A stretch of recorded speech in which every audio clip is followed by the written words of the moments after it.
What's good, chat? What is good, everyone? How you guys doing? Welcome to the stream. If you guys are new to the channel, you like what you see, subscribe, turn on notifications. That way you get notified when we go live, put up more videos. So, guys, Tanabata should be approaching for JP side very, very soon. Roughly about, should be alongside the global 8th year anniversary. They should be getting information for the Tanabata pretty soon. So, predictions for the Tanabata. I want to hear y'all's. Predictions for the Tanabata. And I'm gonna give a little bit of mine too. Shetty, what's good?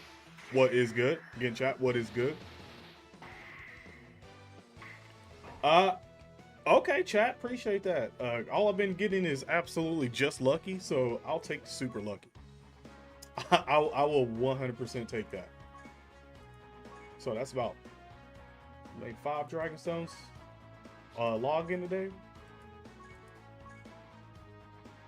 Yes, sir. I'll take that all day, every day. All day, every day. So let me pull something up really quick. So this right here is what's popping up for, if I'm not mistaken, I think this is one of the units that get awakened from World Tournament, the new Gohan. And then I pulled up Legends here, okay? I pulled up Legends for a couple of things. One, Legends is eating pretty good right now, so all Legends players, I know y'all eating extremely well right now.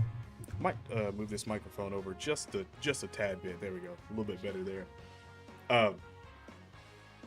So let me come up here. Let me go to cards for a second. And yeah, rarity. So I want that in rarity, right? So going through this, y'all notice one thing that I've noticed the same thing, and we still don't have a standalone Super Vegito LR, standalone Super Saiyan Gogeta. Same thing with the blue variants. We don't actually have standalones for them.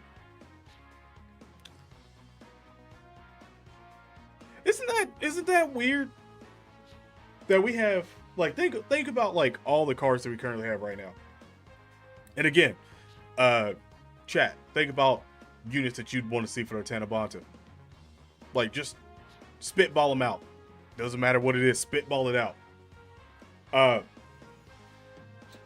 We got like 70 bajillion Goku and Vegetas. And majority of these cards do various things. As in fusing,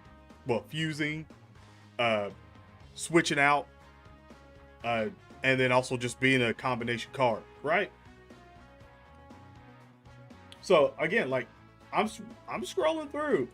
We still don't have those fusion standalones except for the base forms. And to be quite honest, it's literally base forms of Dragon Ball Super. Like, that's it. Like, it's not even base forms of Dragon Ball Z.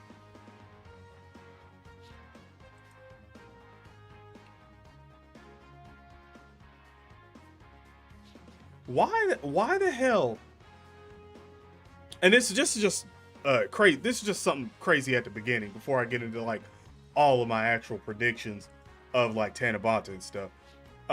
Why the hell do the fusions, which by the way, no LR Gotenks. No LR Gotenks. The only thing we got close enough is the actual Trunks and Goten. To Gotenks. Again, one of, I would say, a fan favorite. Gotenks is a fan favorite. No Gotenks. LR. I mean, we just got Super Boo. Well, not just got, but they recently got Super Boo on JP, and we just got him on Global Dokkan Battle, right? So that scratches out the whole Super Boo and Gotenks as a dual Dokkan Fest again type of thing, right? So, anybody out there want to make sense of that? Why, again, we don't have standalone LRs for the fusions.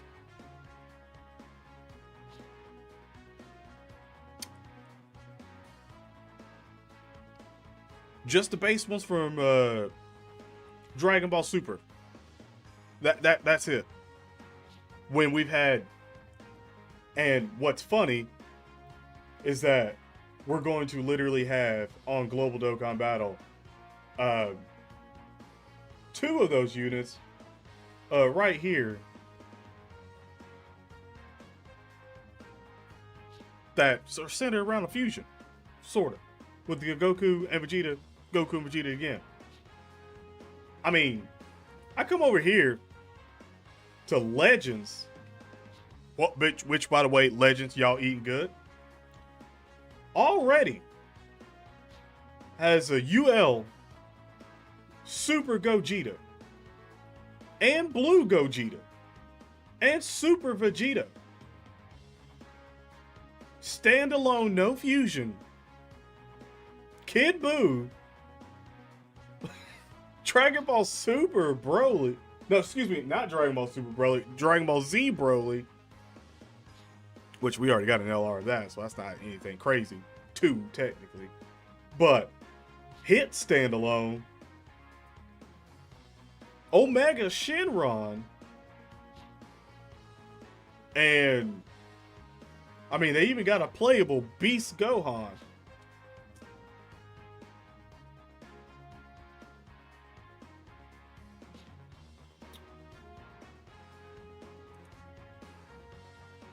Yet Dokkan Battle does not have any of that. And speaking of Legends really quick, they're literally getting, where the heck was it? Oh, do they not have it on this anymore as the, oh, they may not have it on here anymore. I thought they did. But I guess this, I don't know, maybe I guess this site doesn't get updated anymore? I could have swore I thought I seen something. Yeah, does this site not? No, it does get updated. It's just, that must have threw me the hell off. No, ain't no damn way. This doesn't get updated like that no more. Never mind, but regardless, they're going to get Gamma 1 and Gamma 2 as a card. Like I seen it. Like they're actually getting Gamma 1 and Gamma 2. Are they right here? I think I if I'm not mistaken, I think this one's it. Maybe, I don't know. But regardless, they're eating. And they're gonna get a Cell Max. That's ridiculous. So that kind of makes me think, are we getting close to any of that? For Global Tanabata? I mean, I'm gonna get into a couple of my Tanabata theories, because I do personally think that it's got, this one's gonna be tough, chat. This is gonna be tough because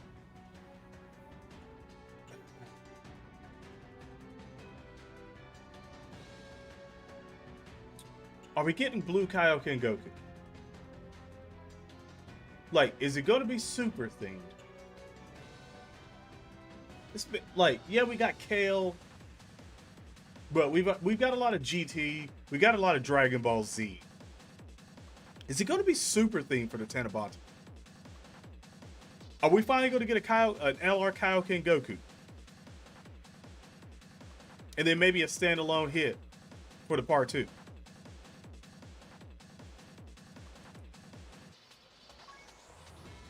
LR Chi for Tanabata. If that happens, then she's probably going to be the most ridiculous card in the damn game. Like, just as a joke, I know, but if that was to happen, I mean, look at Bulma. She would probably be absolutely insane. Like, I mean, like, probably terrifying.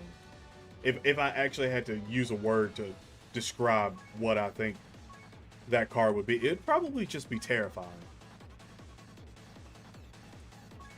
Yeah. That's not good enough. I'm trying to hit as hard as I possibly can here. Okay, that's not good either. Hopefully it's not some BS. You're gonna have to define BS from for a Kotsky sort of a standpoint here. You're definitely gonna have to sort of iterate what constitutes as BS, because you will get it.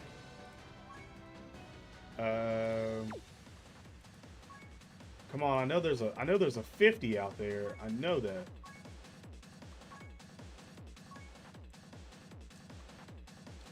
No, come on, don't do this to me.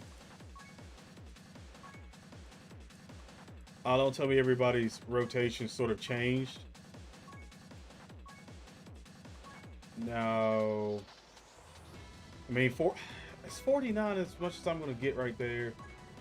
Come on, man.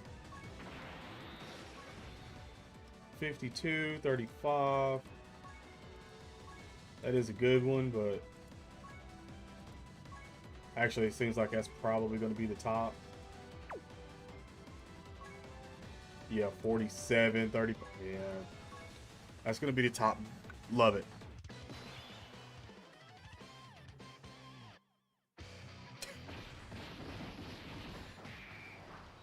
If the Tanabata is World of Destroy. No, I actually wouldn't be. Like, I really wouldn't be.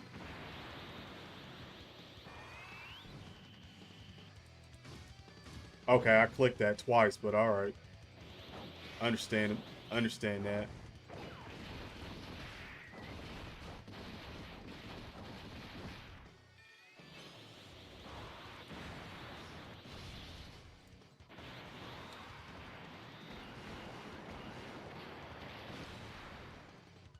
That was worse. So that's what I was saying with the Kaioken Goku, is that if it is that, we can get that Kaioken Goku, we can get maybe another like Vegeta or whatever as a spicy unfeatured unit, which I mean, we can even get Boo, something. It doesn't matter to me. Like, we can get something out of it. Like, because in my opinion, Blue Kaioken is, I would have to say Blue Kaioken is probably one of those units that I think has been long overdue for an LR. Like, long overdue. Damn it. I might have to try this one. I might have to try this one more time while I'm waiting. Just one more time. But no, I really wouldn't be opposed to that. LR Cybermen. It depends, man. Them Cybermen got to go hard if we're gonna get an LR Cyberman for the Tanabata. They got to be probably one of the most broken units in the game.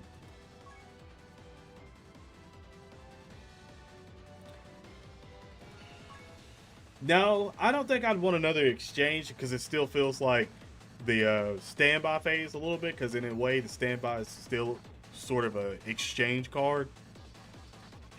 So I wouldn't feel like, personally me, I would be like, no, this ain't it, Chief, for me. But you never know. There might be some other people that might be going buck wild for that, but I don't think I could do it. I don't think I could. Damn. Help me out, please. LR Farmer. I mean, if it was a serious card, Sure. What about King Vegeta? Chat. What about King Vegeta? Would you guys be opposed to King Vegeta? Like, like serious thoughts here. If for the Tanabata, would you be opposed to King Vegeta? Like, actually having an LR King Vegeta in the game, and he's saying, or just not even pure. How did I hit the? Oh, whatever. Pure Saiyans, 170 lead, what 177, whatever, or 150, don't matter. Or well, it could be two. Since it's Tanabata, he'd be 200. So 200% leader skill with a sub space traveling warriors, whatever in there. Would you be opposed to having that? Because I could sort of see his in my head right now. I'm putting that card to life. I'm bringing it to life, and I would personally see it as obviously a King Vegeta, but maybe a King Vegeta like sitting on the throne. Like, that's the kind of vibe that I get from the card, like him sitting on the throne, and that's the LR card art, is maybe like half of him in shadow of like a silhouette, and maybe he has like lightning in the background or something like that that actually lightens him up so you get to see him afterwards. And maybe he has like the Saiyan Council behind him of like Nappa and all them stuff there. Like, you could have that. You could have that. It would work. It would be a big surprise, big twist out of that. But would it be extremely hype to you?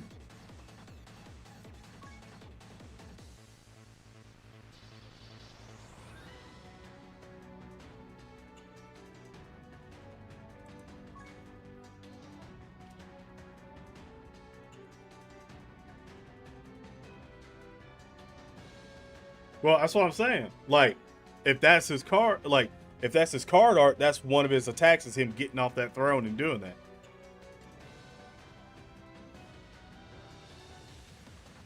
Like, that's what I'm going with.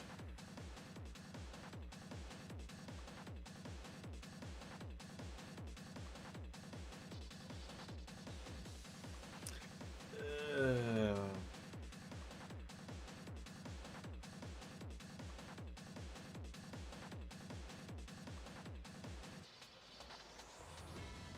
See, well, that's what I was talking about with Legends. While I was talking about that at the beginning, because that was, I guess, about to come out on Legends, and to me, that's mega hype. Because if you've been on the channel for a very long time, let me put it this way: if you've been on the channel for a very long time, you know I like to do a little predictions and stuff like that before we get sort of information on worldwide celebrations, and then also like big celebration things, and even future anniversaries that we don't know about and stuff, like with the 9th anniversary. Like, once it gets close to around the 9th anniversary on JP Dokkan Battle, a lot of people do this, pretty much all the predictions and stuff like that, and whoever's right was right and all that, but usually we're not. But if you remember, I actually had the anniversary at Superheroes, and I even argued that I wouldn't want Piccolo and Beastless Gohan, like, because at the time we still thought it was going to be Beast Gohan, but I argued that I wouldn't want to have that December around the Christmas, whatever, and that they should have saved it for the anniversary. That way you could have had a part 1 of like Beast Gohan and Orange Piccolo, and then part 2 of the Gamma's tag team LR and also Cell Max. Like I said, so I don't know what's going on. First of all, I don't know what's going on over there on the Legends headquarters, but I feel like one of them have to be like listening to me talk sometimes, because I feel like majority of the times that I look at Legend stuff, it's like a unit comes out not too long after I've said something about a unit. And I'm not saying like I'm like speaking it into existence like all the time, and that's really happening. But that's what it feels like. It feels like, because where they actually talk to that community so much, it feels like once people just talk about units that they actually want open, it's almost like they really do listen, even to people not in that community. Like they just listen to the people and they're like, oh, you want that unit and people are interested in that? Okay. And that's the biggest difference between Legends and Dokkan Battles, because actually Legends listens and Dokkan Battle doesn't. So I actually offered that and wanted that for the 8th year anniversary. And to be quite honest, the 8th year anniversary that we got, I feel like that would have been way more hype than what we got. I mean, you can agree to disagree, but I don't know. I mean, to be quite honest, in terms of units, chat, for the 8th year anniversary, in terms of units and hype that you get for the units, how are you ranking the 8th year anniversary? Because I don't have the 8th year anniversary, I don't think, in the top 4 in terms of units that I was hype about. Because it definitely, for me, it definitely goes the 7 year, like in terms of just units, not Dragon Stones and all that stuff that came with it, but just units that get me pumped. It would be the 7th anniversary, the 4th anniversary, the 5th anniversary, probably the 2nd anniversary, then the 3rd, and honestly, it would probably, damn, that I definitely would have to just give the 1st the last place, and then this one would be the 2nd to last place. So 8th year anniversary, in my opinion, in terms of units, would be almost last. Like just in terms of units that I see from their card art and stuff that I'm like, oh, this is going to be great. And it's not because of their animations, because I do think their animations are clean. I love the standby skills and stuff like that. But just in terms of what gets me hyped to actually summon, to spend my hard-earned money on the game. 8th, and I'm a sucker for GT. Like, if you don't know this, I'm a sucker for GT. But like, if it wasn't for this, I probably would skip the 8th year anniversary. But it's just, I know me, and I know I can't skip the 8th year anniversary. I'm definitely summoning. But it's one of them situations where if I had the willpower to not, I probably would skip the 8th year anniversary in terms of summon wise. Because if the Tanabata is one of the reasons why we're talking about the Tanabata right now and stuff. If the Tanabata is spicy enough, I think it justifies you skipping the 8th year anniversary, especially to hoard in all those Dragon Stones to get for the worldwide celebration, because worldwide celebrations is usually about better, and sometimes more hype. And in my opinion, sometimes they have a little bit more longevity. Like if you look at the 6th year anniversaries, like Goku's dodge is like the only thing really that people still use him for. Vegeta, not really. So that sucked there. They honestly fell off quick. Gohan and Cell, they didn't really fall off quick. It took a little bit, and that's more because of their active skills and blah blah blah. But they didn't superly fall off. Like I still see a lot of people using Gohan even before he got an easy A again, and was extremely great, him and Cell. But they didn't really have like a huge drop off. Same thing with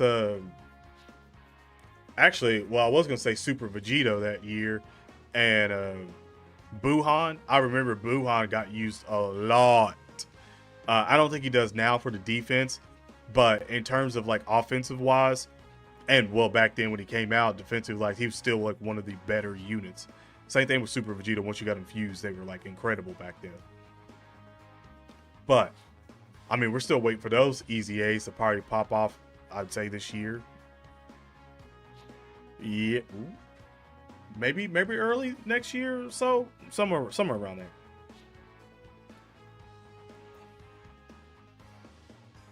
Oh wow, you got the 8th as the last? Oh damn.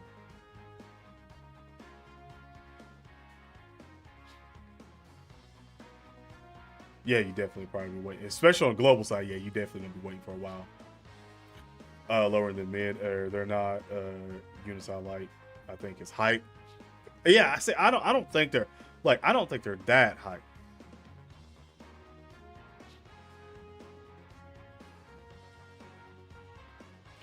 Yeah, Master Ultra Instinct was, but Vegeta wasn't. That's why I even said before that people still use him. The only reason why he gets used is because of that passive, because of that dodge and stuff. Because when that dodge comes in clutch, it's yeah. Like when Goku's dodging, bro, Goku's dodging. And when he's not, he it's like you live by it's like a double-edged sword that you live by for that unit.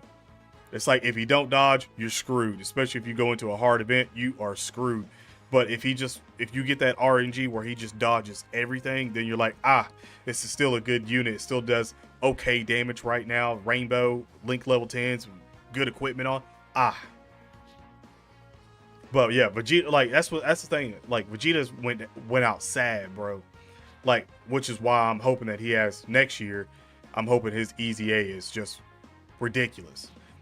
But he went out sad, and again, I guess from last year and stuff like that, Frieza, like people still use Frieza a bit. I don't know about the Goku all that much.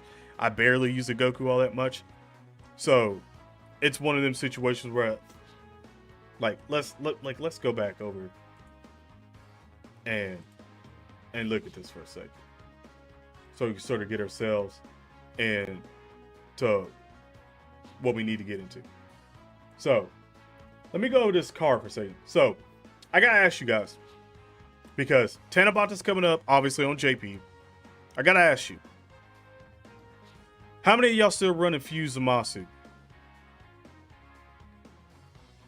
Real question, not a trick question. I'm just asking, how many of y'all still running Merge Zamasu on your team?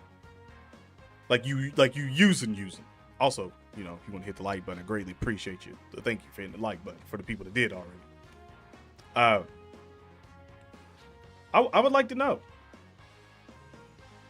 I would honestly like to know, because for him, I haven't used him. I haven't used him in a while. And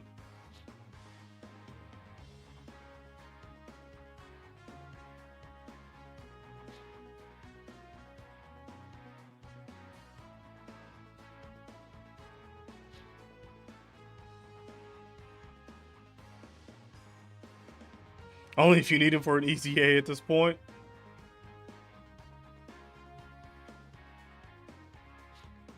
Yeah. So, aka for the people that's answered that, not a lot. Not a lot of people are using Fuse Zamasu. That's a Tanabata. In a sense, how long do you think his sort of reign on JP and Global lasted? Like, I would say a few months. And then after that, it was kind of like, like no one used it anymore.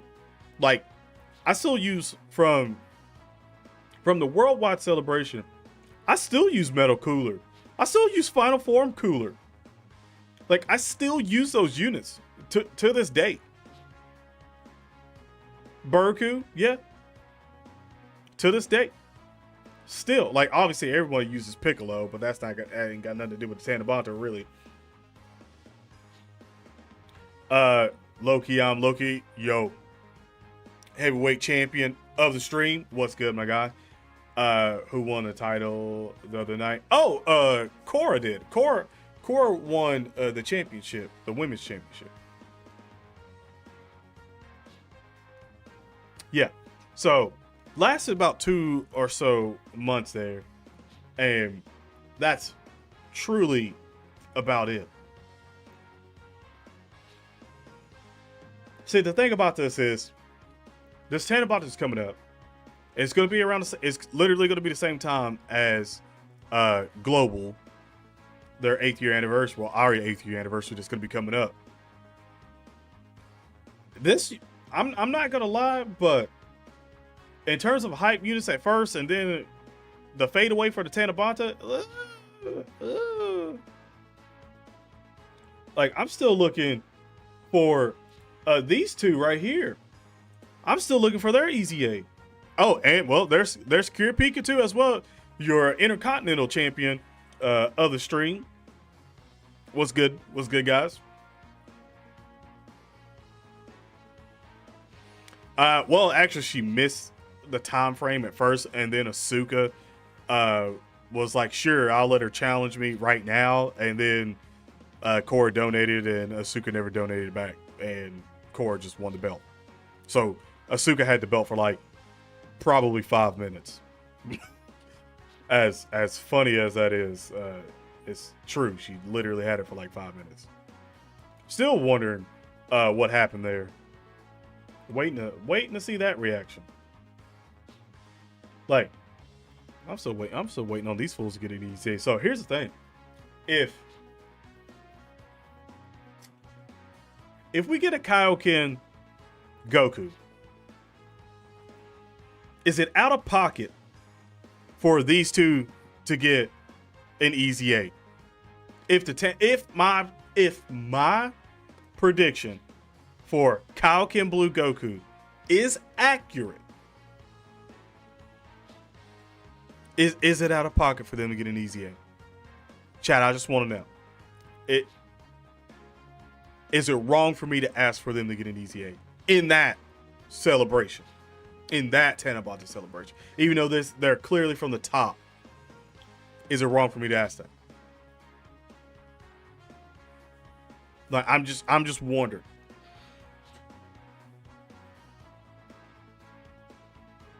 We need a new Jiren. I mean, like I said, I don't care if it is just Kaioken Goku from the Tournament of Destroyers, or if it's Kaioken Goku from the top. I don't care. We need an LR Kaioken Goku. Blue, by the way. So, if obviously on Global, and then obviously for JP because they were Tanabata when they first came out. But it was in 2020. It's 3 years later. 3 years later, and if I'm being quite honest, they probably stopped getting used 2 years ago, really. So, sounds like a record. I mean, it kind of was. It kind of was. I'm waiting for her to actually come in and say something.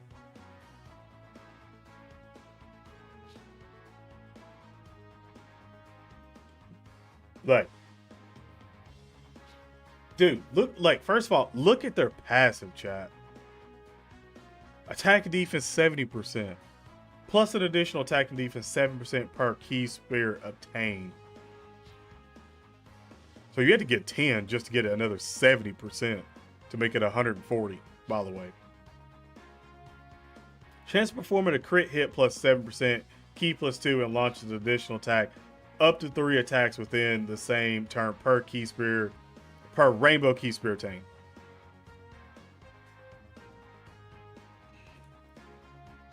In my opinion, now that I'm looking at this card after 3 years later, they set this card up to literally have probably one of the better EZAs. Like, actually. Like, this is why I'm kind of adamant of them getting the EZA. Because they set them up perfectly. Think about it. You add another 100% attack and defense onto that 170. And or just 50 to make it 120.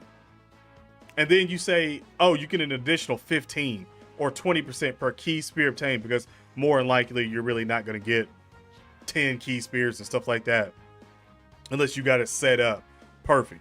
It's not gonna happen. So say that. And then the chance to perform a crit hit is say like 15 or 10% or something like that. Or maybe that stays the same. And key +2. And launch an additional attack up to 3 attacks in which in the turn with rainbow keys. Say that's all there, but it's just the top 2 points get buffed. And their actual attack down here, so it greatly raises attack and defense. What if that just goes to like one of them's like massively raised attack and defense, and then with the extreme modifier on top of that, I can't remember how much damage they do 100% right now, but yeah, I'm willing to say that with an easy A, they could probably get up to 30 million with the right easy A. Like it has to be a good easy A. They can't just get one of those like crap easy A's like out of nowhere. Oh yeah, we're easy. Like no, like they have to get a like well thought out, pretty decent easy A. What do you think about LR Goku easy A? Which Goku? You mean Super Saiyan 3 Goku? Because I mean he is the one that's yet to got his easy A. So is that who you're talking about? Super Saiyan 3 Goku? Damn, I went back too far on that.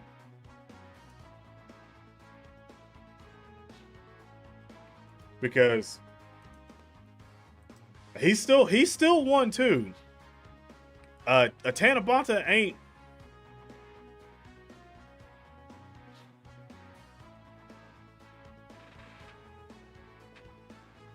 Wait. Hold on.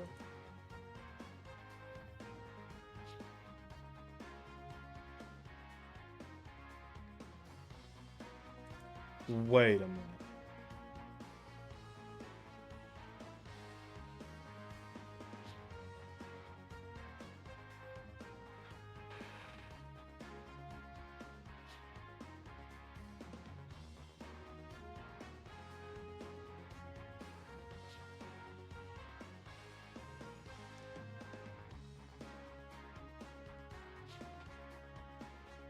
Have we ever got...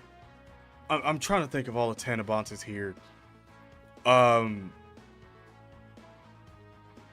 we ever got a Broly? Did we have a Broly for Tanabata? I might change my pick a little bit on or give like my A theory is Kaioken Blue Goku. My B theory might be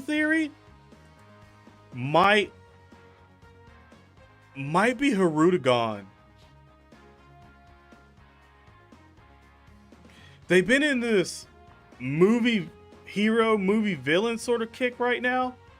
What if that's all setting up for Hirudegarn? Because again, we do not have a standalone Hirudegarn card. And here's this thing that they've been saying that they said earlier this year, that they wanted to give Dokkan Battle players new characters to summon on. And since then, we have gotten a decent amount of new units. Like a shockingly good amount. I mean, for God's sakes, we got Dr. Wheelo in the game now. What if it's a standalone Hirudegarn?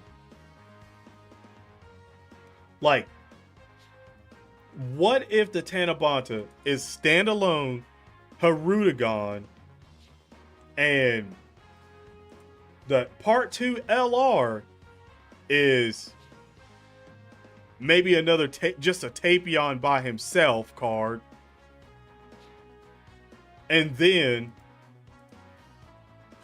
we get 2 Easy A's, one in the first part and one in the second part, and the first part is this Goku. And then the second part, again, is Tapion and Minoshi.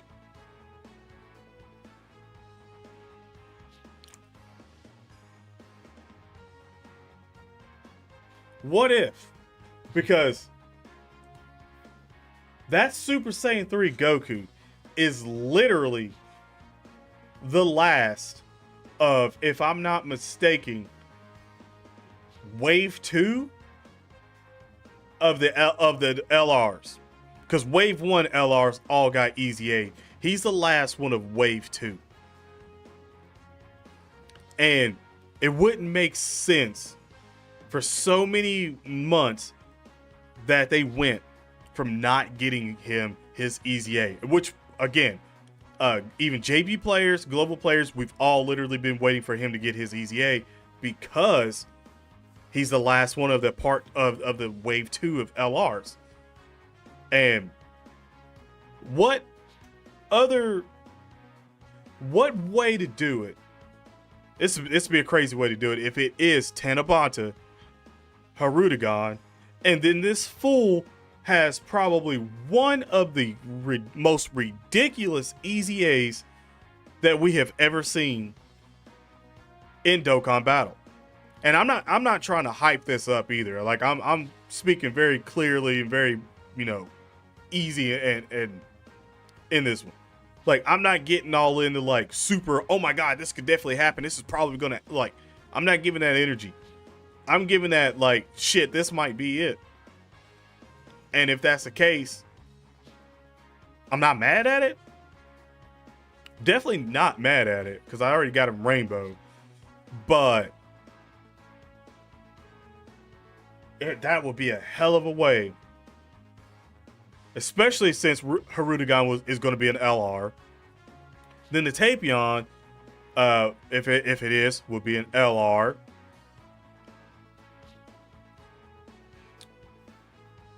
And then this fool will get an Easy A. That would be very good as well too. Even though, Jesus Christ, I got to remember what you do. Own attack and defense 130%, key +2, and attack and defense 20% for all allies. Okay. In the total, so story, I think was it storybook or story figures, whatever. Category, key +2, attack and defense 20% for all, brotherhood. Okay, we get it, we get it. Sibling bond category, allies. When super special move is activated, so when a super attack is activated, super special move will be automatically activated with medium chance. So basically you get a medium chance to do a super attack once you super attack. Each time a special move, each time a super attack is activated, the damage reduction rate increases by 13% for that turn.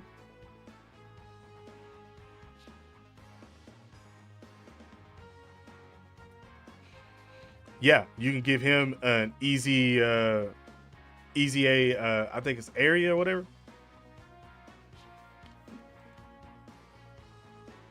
I'm just throwing that out there. Because right now this one's getting close to topping my A tier, my A theory for Tanabata. This one's getting very, because this one actually holds a lot of weight. This one holds a lot of weight because I can only see this Goku getting Easy A just alone for another Kid Buu or Janemba. Because realistically here, Super Saiyan 3, Dragon Ball Z, Super Saiyan 3, Goku, I think technically only fought those three villains. Majin Buu, Janemba, and Hirudegarn. If I'm missing something, if I'm not remembering something, chat, let me know if I'm dead ass wrong here. But if memory serves me, Super Saiyan 3 Goku, in terms of villains, that's the only three villains that he's actually fought.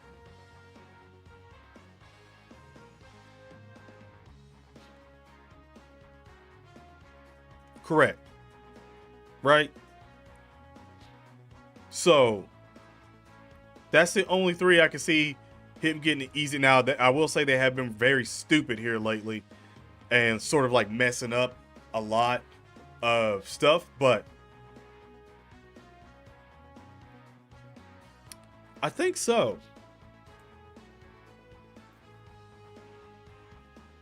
I think so.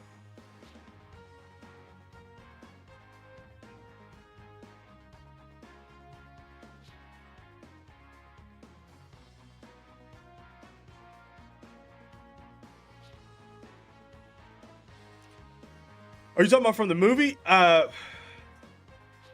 Would they go that far? Would they go that far and do that though? Like, that's the thing. I would say Legends would go that far and do that, but I don't think Dokkan would go that far into it and do that. Because I mean, we still don't even have a Bibbidi card. I don't, if I'm not mistaken, I don't think we have a Bibbidi in the game. And he's the first, and he literally created Majin Buu. And we don't have a Bibbidi and Kid Buu LR. I mean, we still don't even have a Kid Buu LR to begin with, but you see what I'm saying.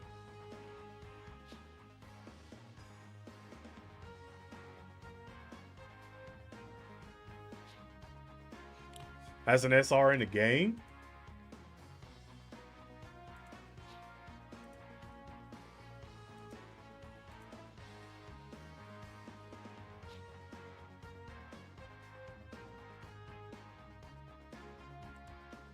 Oh, that wasn't even the first, bro. Making sure here. I actually want to.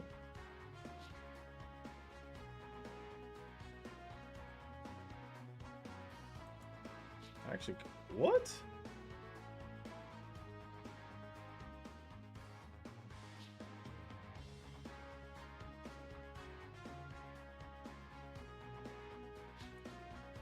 I guess we're getting into the SRs that actually can go SSR. Can the car go SSR?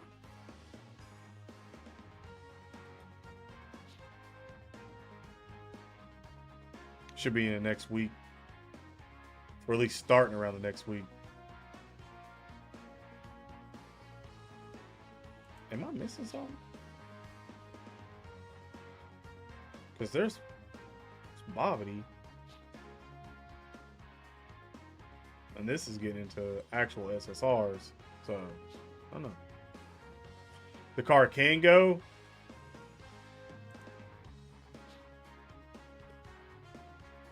No.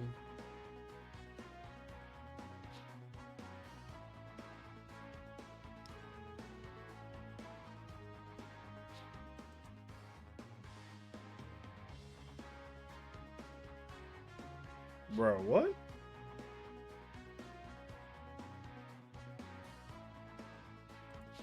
Ain't no way, because now we're getting into URs. Is it just not in on this one? Hold on, let me go back to global and see.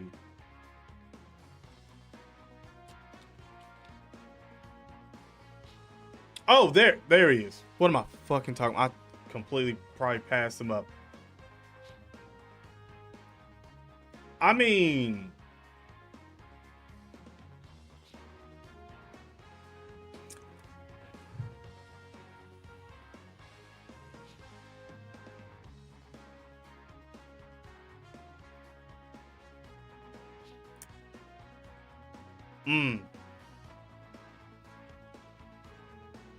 Could would they? Would they do that though?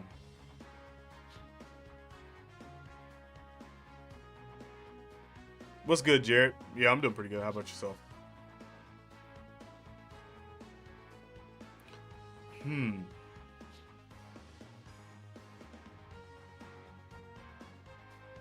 It's, I don't know, because I'm trying to like actually think about that card as an LR, with Hirudegarn, I don't see how they could do it because Hirudegarn's like obviously huge. Unless it's like Hirudegarn and then like somewhere he's like flying kind of like small, or maybe somewhere in the back like doing a menacing. I don't fucking know, but I don't know. I feel like they'd go all Hirudegarn by himself.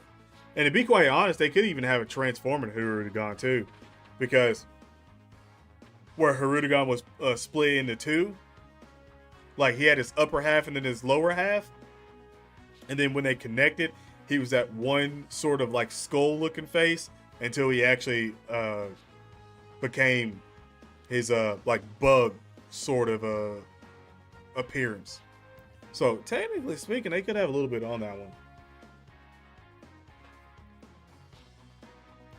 Yeah, that's what I'm saying. I was like, I don't think they'd put him on the summonable Dokkan Fest. I think it would just be Hirudegarn, because I think majority of people just remember Hirudegarn and don't really remember this guy whatsoever. Probably one of the reasons why I think he only has an SR in the game.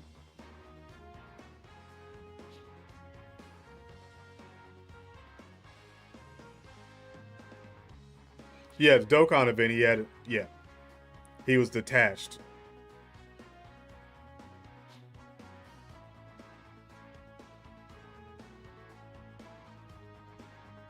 Could be. I do like that.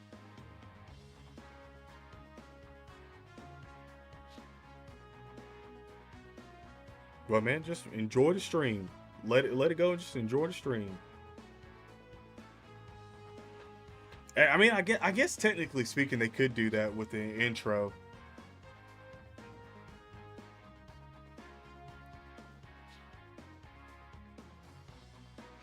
Like they could do that.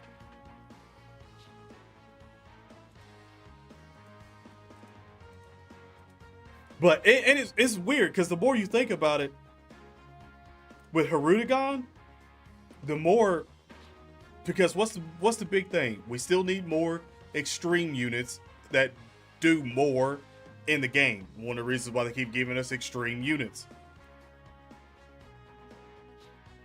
This would be an extreme buff to literally movie bosses, like an extreme buff.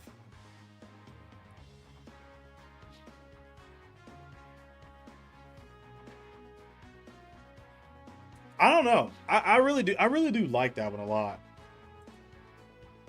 Like now that I'm thinking about it, like I do like possibly having Hirudegarn for the Tanabata, because one, I it's weird because I kind of like Hirudegarn, but I don't at the same time, because it's not like he talks. I mean, in a sense, it's like we've already had that before and stuff.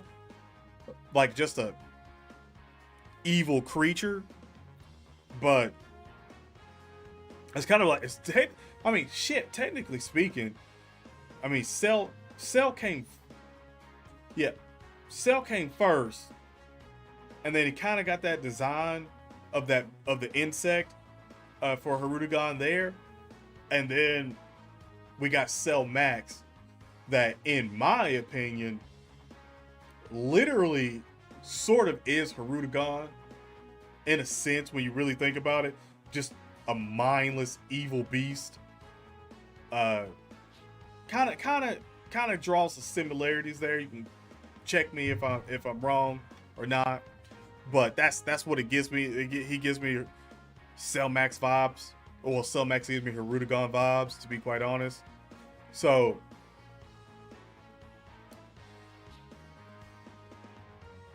would they do that though? Would they give us Hirudegarn? Would you be okay with that? That's the biggest thing. Would you summon on that? I'm gonna look into this. I'm gonna come there and try to see some more Kaioken.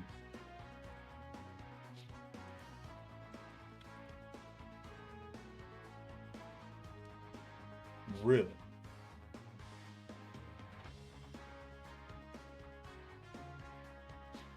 Is that really all the Kaioken cards in Dokkan Battle?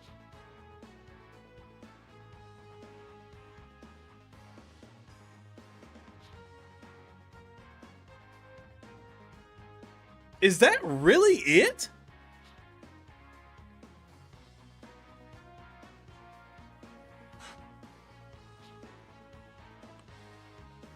Dude, why did I think there was way more Kaioken cards in Dokkan?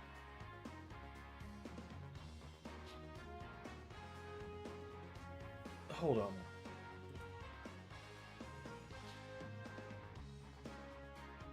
Well, okay.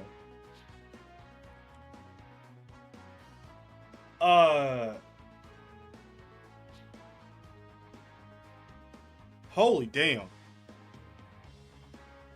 I don't know why I was expecting like one or two more. I guess it's just, I don't know. Maybe it's just some of the SR arts I was thinking of or whatever. But I don't know why I was expecting like at least another row. Oh, what the hell, dude? We really don't have that many Kaioken. Holy shit. Yeah, yeah. As much as I'm loving Hirudegarn sort of theory for Tanabata, yeah, I gotta pop it back down to the B to number 2, the B one, and the A theory, still being Kaioken. Still being Kaioken. Bro, we literally, we desperately need Kaioken. Desperately need Kaioken. Um,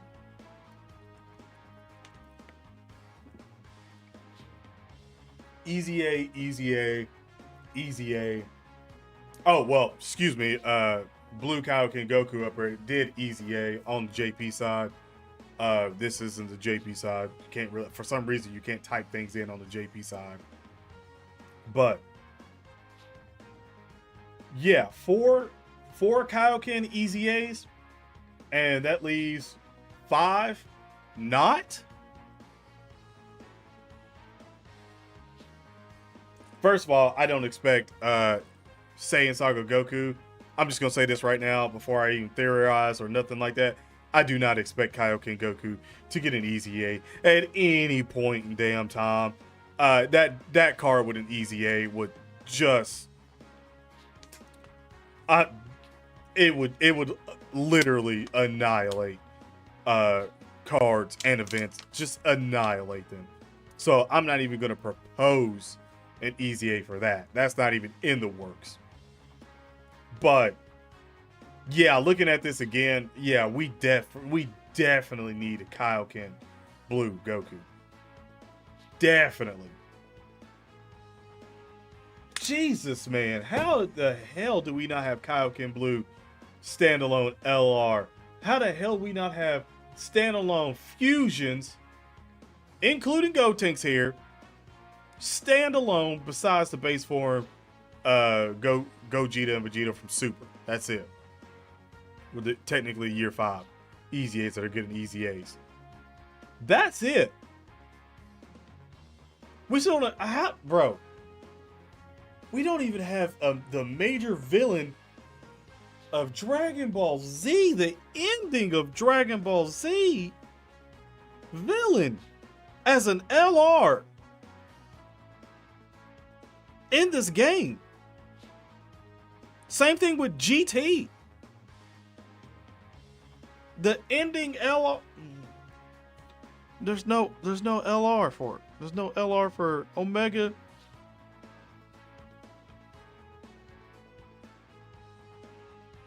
How has the community not been in outrage?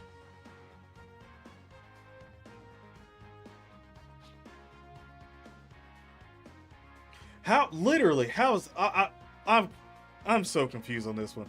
How in the world has no one in the community just been like, you know what, F this, we got to come together and get this unit in the game?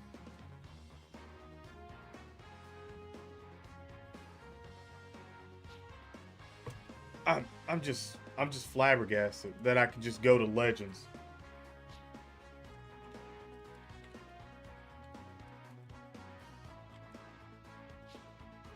Like, literally just gonna go to Legends. for a second and just go to characters and just see characters that we don't have in the fucking game on Dokkan, that are characters on Legends. At this point, I feel, dude. Seriously, at this point, I feel like Legends will get Moro or Granola or something, or Ultra Ego Vegeta in the damn game, before the anime's out and everything. Like, they'll just get him in the game. That is ridiculous, dude.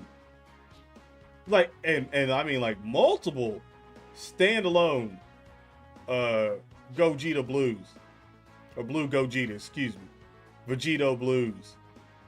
Like, I mean, they even got him in there too.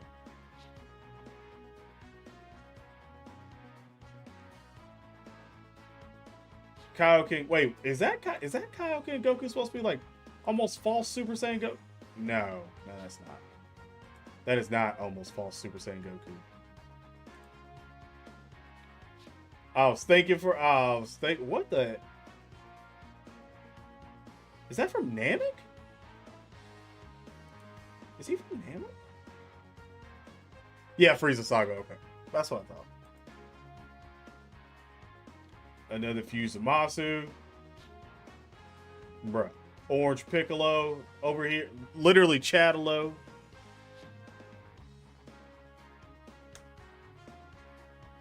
LR Dragon Fist Super Saiyan 3 Goku.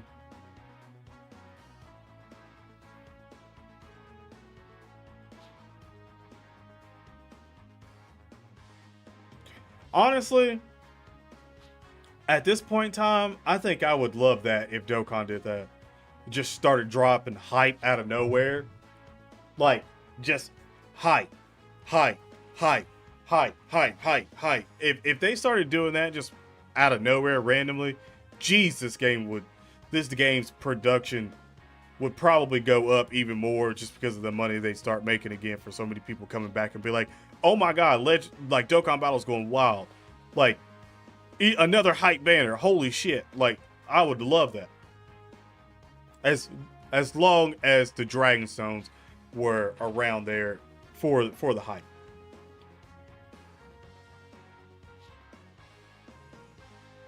Yo, how's it going?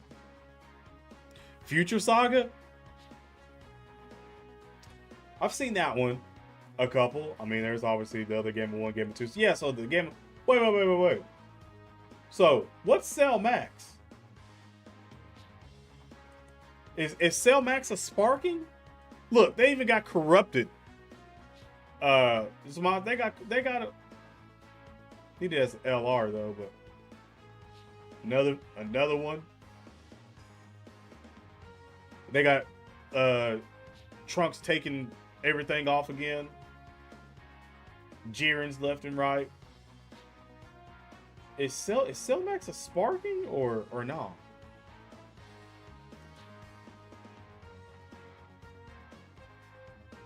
What rose is that?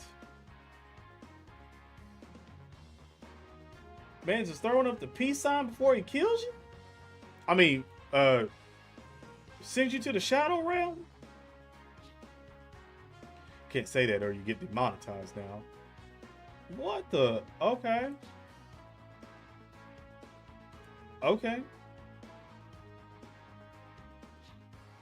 They got Kale and Khalifa here. Another Kid Buu.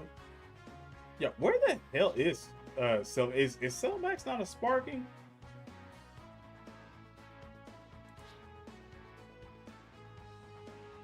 Actually, just what color is the Cell Max? Is he red?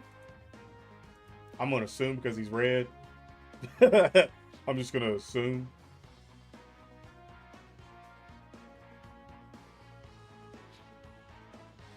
Oh, is it that card? Because that was up here a second ago. I can't remember if he was yellow or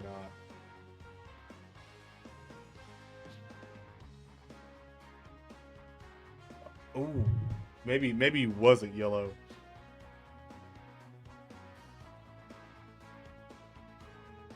Hold on. Well, I know it's a sparking.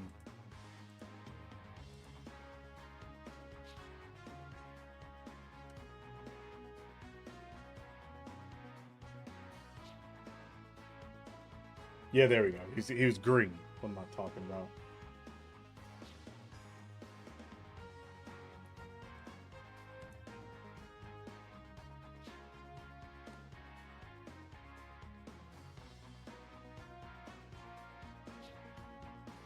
Wait, is that the only picture? Oh no, there's load 5 more images.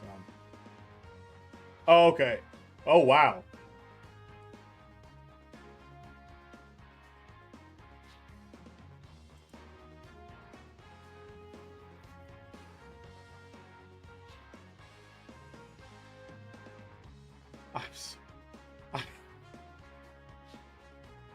Oh my god.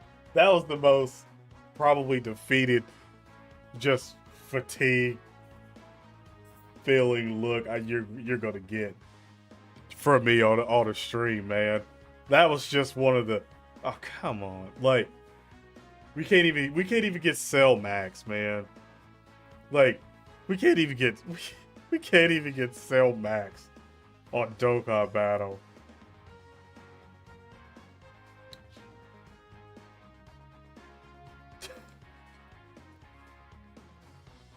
We got Beastless Gohan.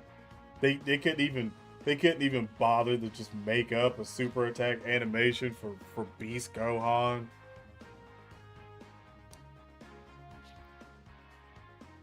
All they had to do was literally make one. Just one animation. That's all they had to do. Like, I would have happily accepted the active skill of Beast Gohan and only having one super attack, like a rage mode or something like that. Or just whatever the active and having one super, like literally just having one super attack and a counter. And then with another active skill of special beam cannon, I would have took that. Would have made up a super attack. I would have. I so would have. But they just couldn't do it for us. Yeah, this is clean. Like, this is one thing I do love about Legends. In my opinion, Legends has better art. Like, ain't no ifs, ands, or buts about it. Like, Legends just has better art.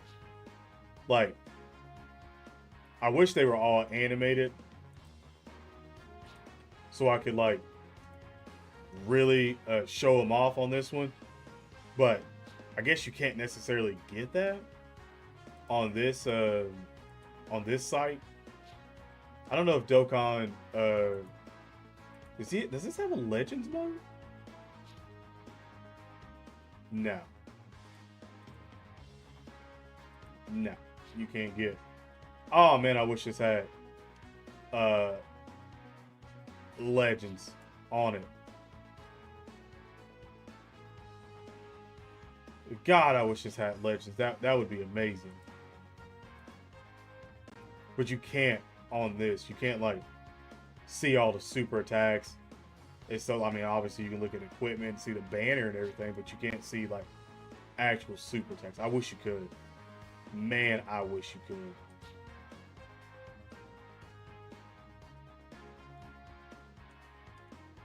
That would be amazing. Bro. Like, all the assets there. Oh, was that it? Oh wow, they skimped out on the assets. Wait. Why did they skimp out on the assets?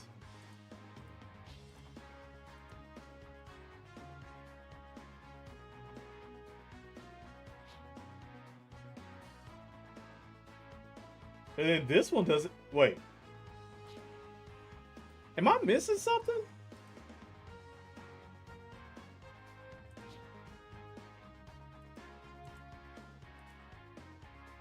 Did they just give up?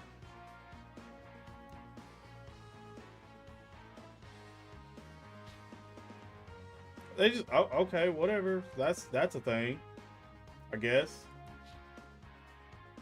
All right, that's sort of a thing. Dokkan's just so lazy. Yeah.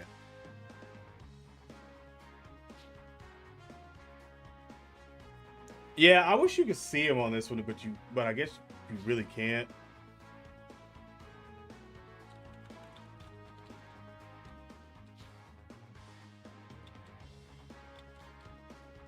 I'm trying to look and see if there's a thing where I can find uh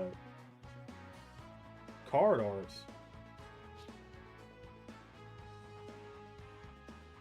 But I don't really see.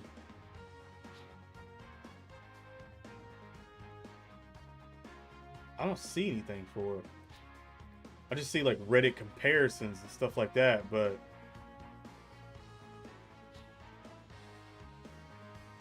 kind of sad. Yeah, I mean, really, this is really sad to actually go back and when you see it side by side, there's no real comparison on who has the better card art. That's the thing that kind of sucks right now. Yeah, that sucks. It's like night and day, bro.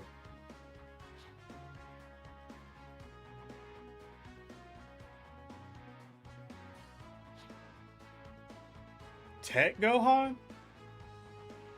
Which Tech Gohan? Yeah, it really is night and day. Look at this. It's like 720p versus 1080p. I hate to say that. I really hate to say that, but it's kind of true on this one. It's really like 720 versus 1080. It's like 720 30 frames versus 1080 60 frames. It's like it's a big difference. Like it's a big difference. It's not the like super shit on Dokkan or anything. It's just, I mean, it's kind of like, which one would you rather have? The one on the left or the one on the right? Like, I'll even go down a little bit so you get the full effect.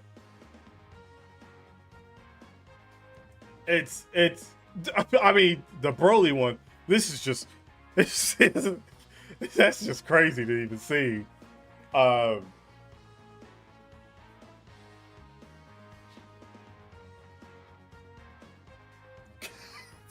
Golly, that's so terrible. God bless, man. It's it's literally the same damn pose, dude. Literally the same damn pose.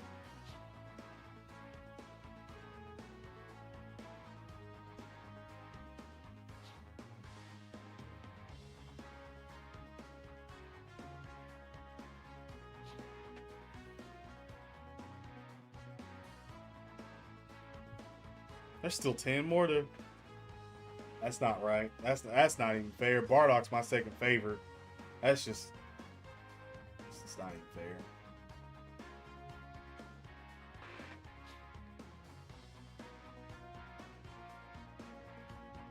Damn, man. It's like they literally just took Dokkan Battle's card art and was just like, all right, let me just show you what the LR would look like in that art alone.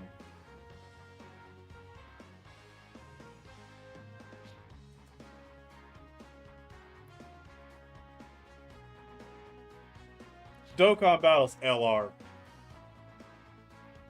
I think that Vegeta's just a sparking.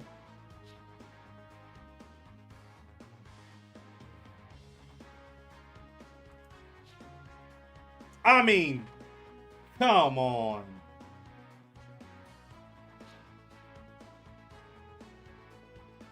Come on, dude. That's insane.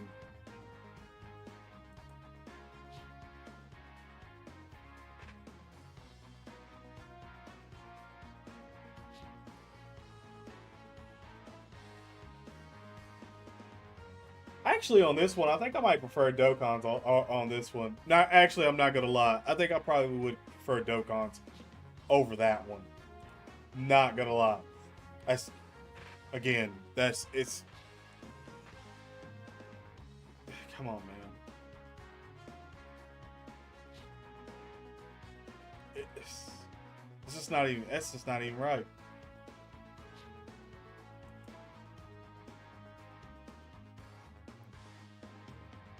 See, this one's not bad either because comparing both of them together, both of them aren't terrible now. Both of them aren't terrible there. Now we're getting back into clearly Legends is winning. I mean, it's just not. That's just not even. I don't even think that's fucking fair. To be quite honest, I might have to talk to somebody to get Legends shut down. That's not even fair. Like it's really not.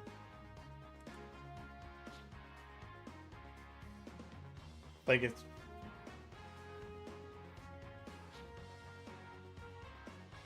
Bro, that is straight up ridiculous. That's how good that looks.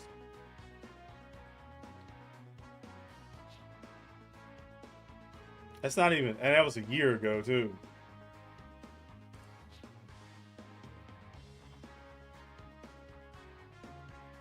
That's wild, man.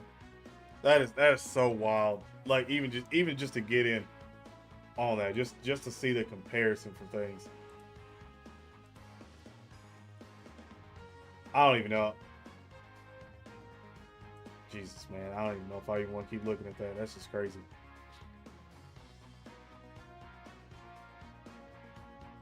Like it, just going back and actually looking at it, it's just not great.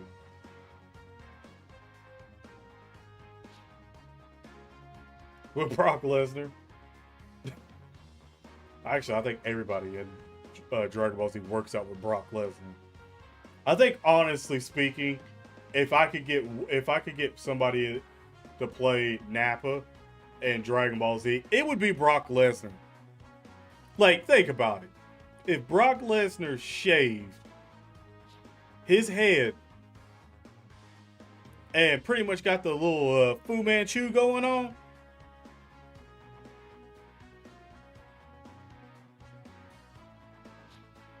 I think he could play Nappa. Yeah, I think he could play Nappa. Real talk. I'm not even gonna cap on that one. He probably could play Nappa.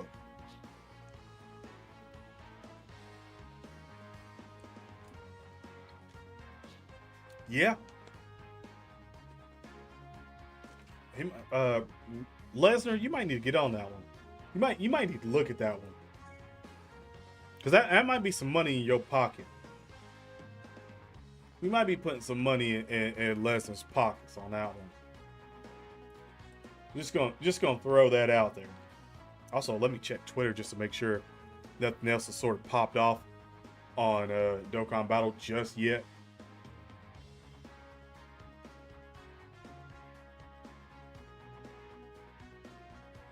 Oh, we got a producer's letter, chat. 21 minutes ago.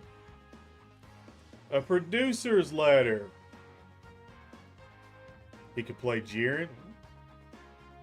At this point in time, I think he could just play anybody buff. At this point in time. This is the operating team of the literal international version of Dokkan Battle. Well, hello, operating team. I'd love to have a sit down with you guys.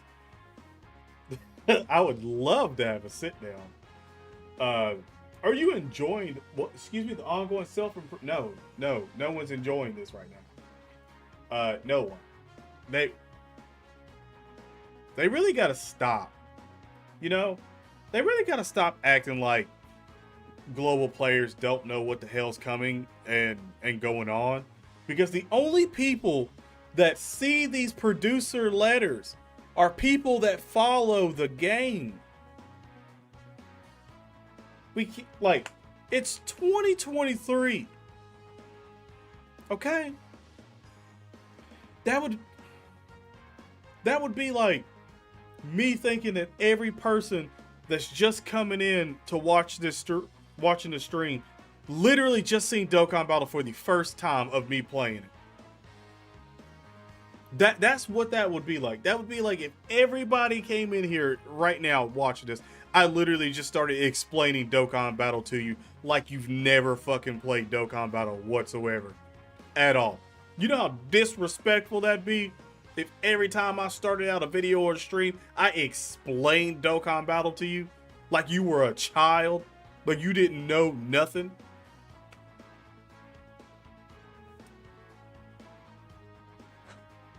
Anyway. So, oh yeah, tons of training items and awakening medals, you know. Login bonuses, special missions grab this chance to power up your characters. Ooh. Spicy. 8th anniversary starting in July. Like, again, we already know. Everybody should know this. All the people that's looking at that should know that. 8th anniversary is close. The countdown. What?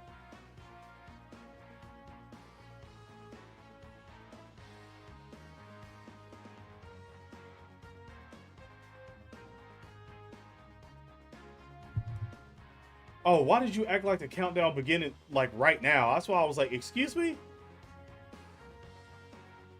But yeah, we're gonna start getting the countdown missions and stuff like that. So again, all the tickets through there is gonna help out. Some extra dragon stones as well too. Like, we get a lot. You get a little bit through it. Look, you get a little bit through this. Ultimate countdown missions, incoming countdown login bonus. At least they give us a date of when that's gonna start, which is gonna be the 29th. What is that? Next Thursday? Yeah. Next Thursday. Interesting. So next Thursday, countdown starts. So again, mark it for anybody who's gonna be wondering when the login is gonna start. Next Thursday. Sneak peek of the upcoming 8th anniversary. So like, it's so funny that they just choose just two pictures that we've seen in Dokkan Battle so much of Goku Spirit Bombs and stuff. It's just kind of funny that they choose those two to sort of show and not like something else differently, like we don't know what's coming. But yeah. A producer's letter. Why do we still like? I get doing them for like new people to see, or like if you're doing like new content and we get a producer's letter that shows us all the new content and stuff. Like, I get that.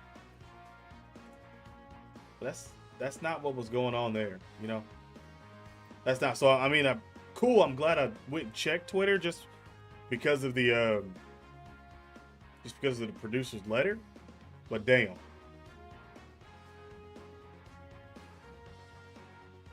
Like, damn.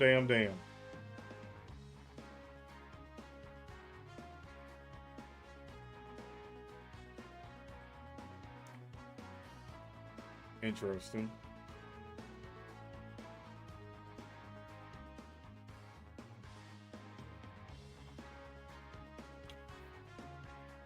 Oh. What?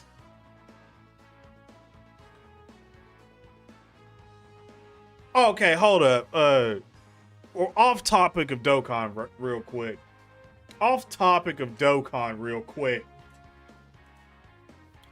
What?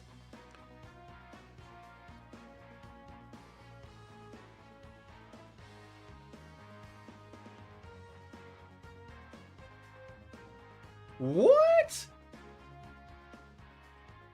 Marcus Smart? It seems I've got quite a monster on my hands. Yo, Rico saying with that membership. Oh shit, at the LR level 2? Hey, I see you, my guy. With that membership, you already know what to do. Give them an hashtag. Straight up in chat, and all members, Henny got me, Bears and Weiss in chat. And also, again, appreciate you being a member. My guy, thank you so much.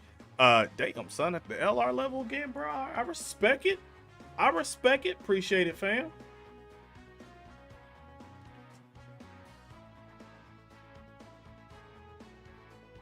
Bro.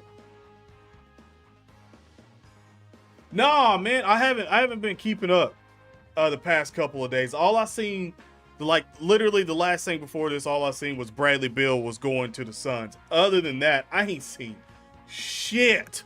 So, I got, bro, I got two big problems with this.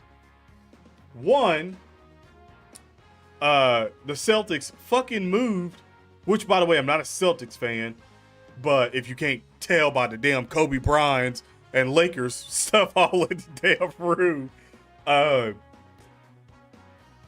So you telling me that Defensive Player of the Year gets traded to the Memphis Grizzlies, which by the way is one of the most hated teams in the NBA currently right now.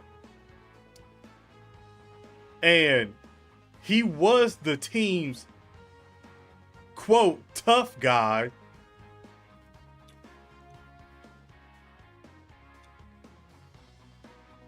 And they traded him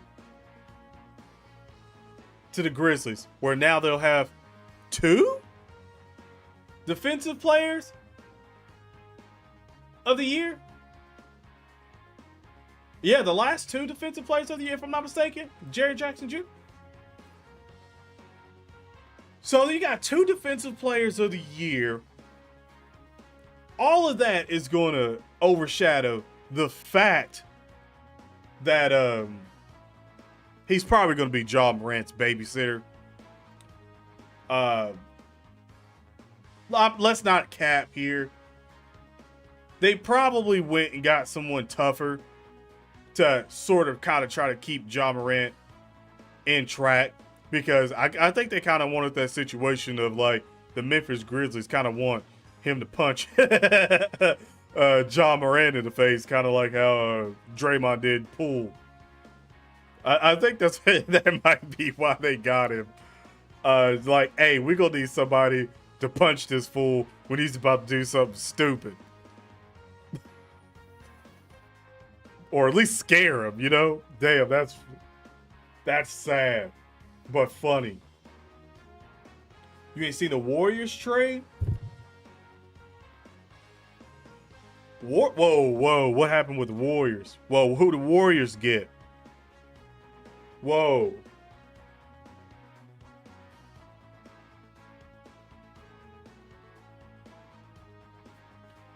Warriors got somebody? Am I gonna have to start looking up all these really quick?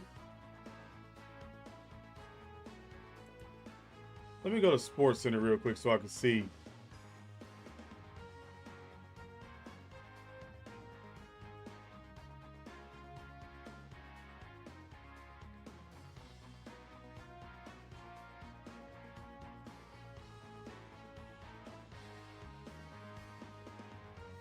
Thompson twins go back to back in the NBA draft. Damn, number 4, number 5.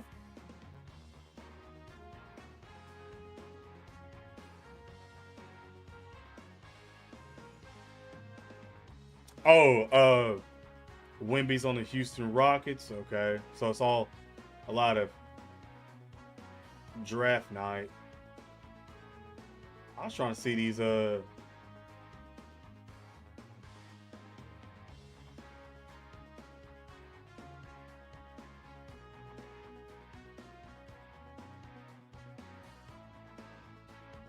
Oh no, he went number one to San Antonio. What the hell am I talking about? I was gonna say I could have swore I thought San Antonio tanked a little bit.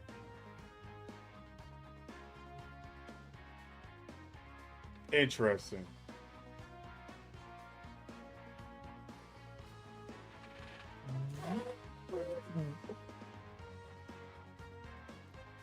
What?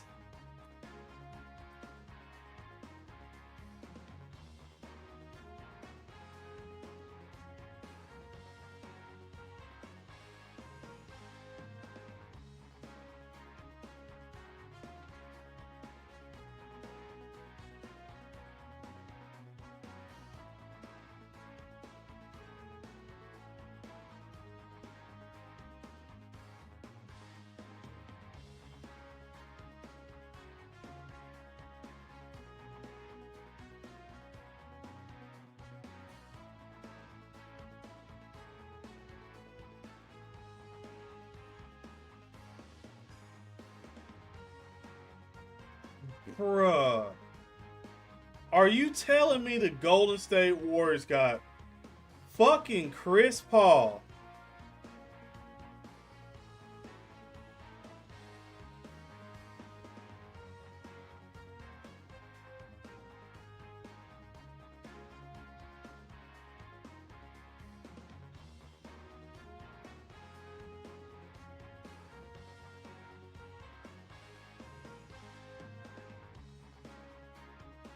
I'm just, dude, I'm low-key, I'm just flabbergasted.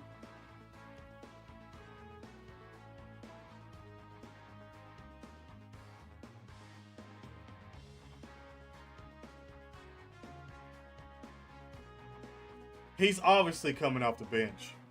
Obviously. But this might put, Jesus, man. He is going to, he's hitting, coming off the bench. He might be able to eat pretty good against the second unit. Real talk. On other teams, especially teams that don't have a good bench. He's going to eat good coming off the bench. Like, extremely good. But I'm still looking at this fucking Kristaps Porzingis to Boston.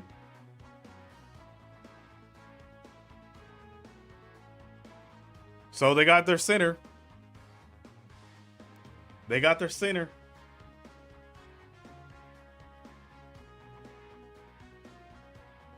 The Suns taking feelers for DeAndre Ayton.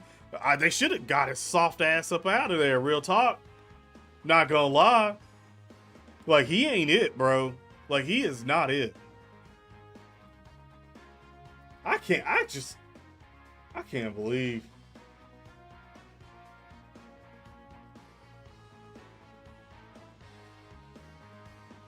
I don't care.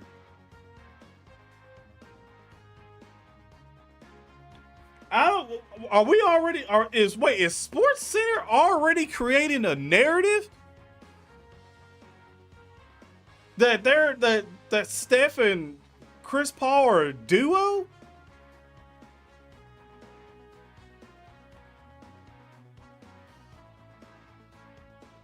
What? Are we still forgetting how battered up Chris Paul's been though? Like, are we forgetting how old he is too? Like, that's not a damn duo. I'll easily take Kevin Durant and Devin Booker all day, every day, because they're gonna be on the floor playing together a lot.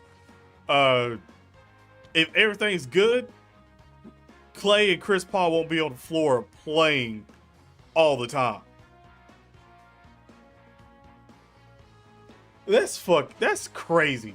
They're already painting a narrative like this is a dude. They're already painting these two between each other. Do you see this? Like, Sports Center literally tries to create like storyline narratives before the seasons are even there. Just to have something to talk about. They're like, what?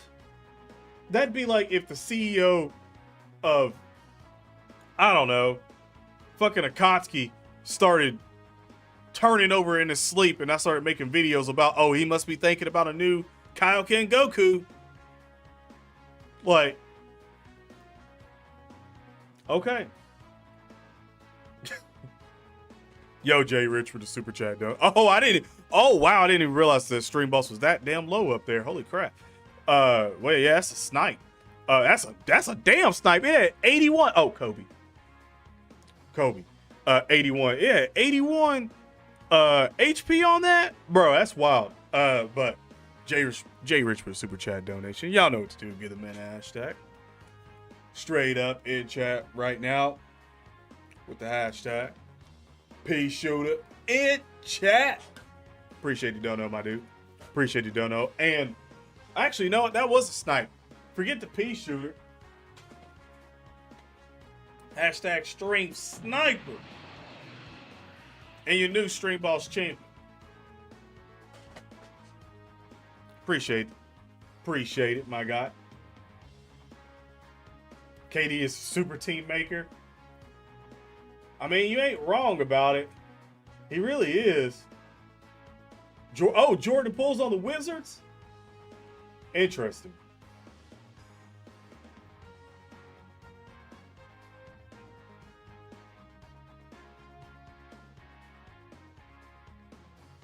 Congratulations for Jordan Poole for getting out of that crazy situation for him, because I know he did not enjoy. You could just tell he didn't enjoy being in a Warrior after that Draymond Green punch. You could tell just by looking at him that he did not want to be there. So I'll congratulate him for getting the heck up out of there.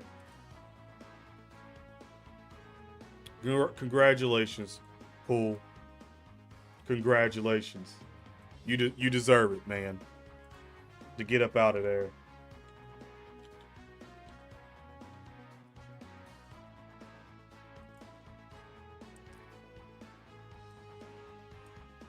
Into something else. Holy crap. Really?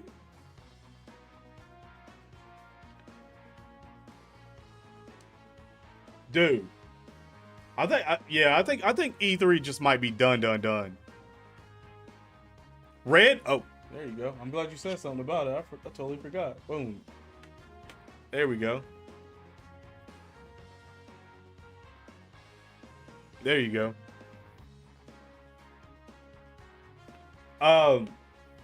So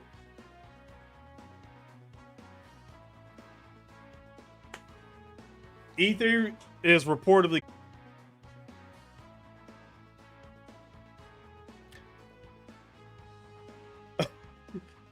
so E3 is pretty much done as we know it.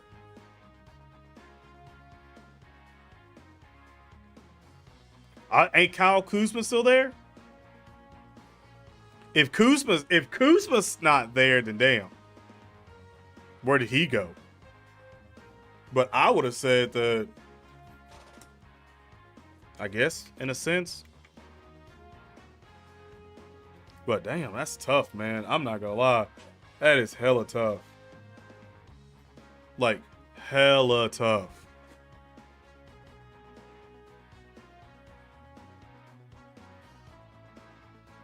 Yeah, I personally like having everyone else have their own sort of showcases. I don't necessarily like E3 anymore. I thought E3 was getting outdated even before we had pretty much the outbreak, the world global pandemic. I thought it was over with then.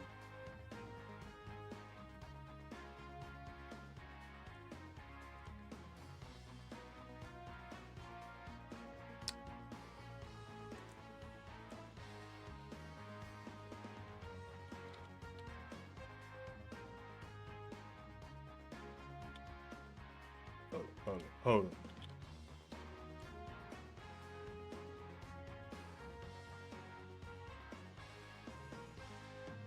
could have swore I thought I seen something.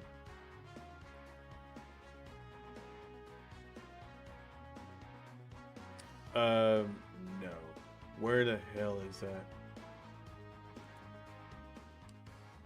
I seen something earlier today. I guess I'm not gonna be able to find it.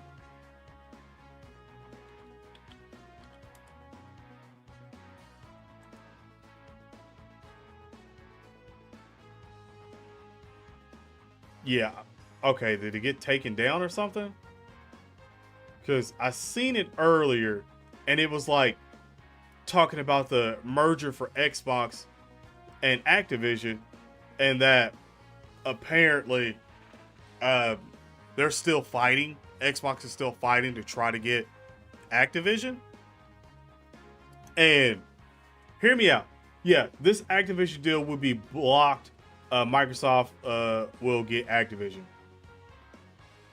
After this, there will be a completion. Activision deal went through for celebrating. It didn't even through. They stand. Wait, this is broken English. Okay, that was hella broken English.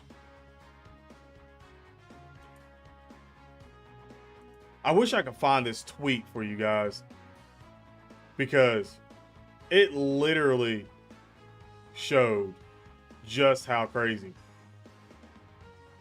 the deal for Microsoft actually was getting.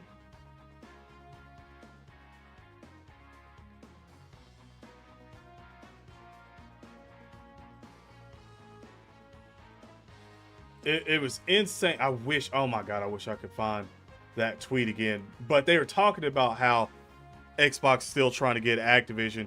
And I'm like, why? At this point in time, why? After Xbox's showcase, they don't need Activision, bro. Like, I wish I could find the tweet again, but you don't need it. You literally do, Microsoft, you do not need Activision. Chat, do you think Microsoft needs Activision?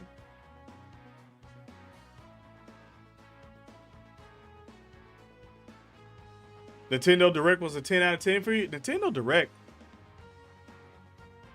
did that? Because I watched a little bit of it, and what I seen, I didn't really like a lot of the things. I mean, yeah, they had the Mario that was there. I thought that one was cool.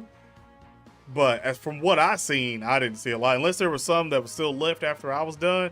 But I could have swore I thought the show was like 45 minutes. And I watched it all on the big screen. And I didn't see not a lot that I was hyped for. Like, at all. And I was even watching like the IGN stream. So other people were reacting to it. And the people there that was supposed to be like hardcore Nintendo fans weren't even feeling it all that much.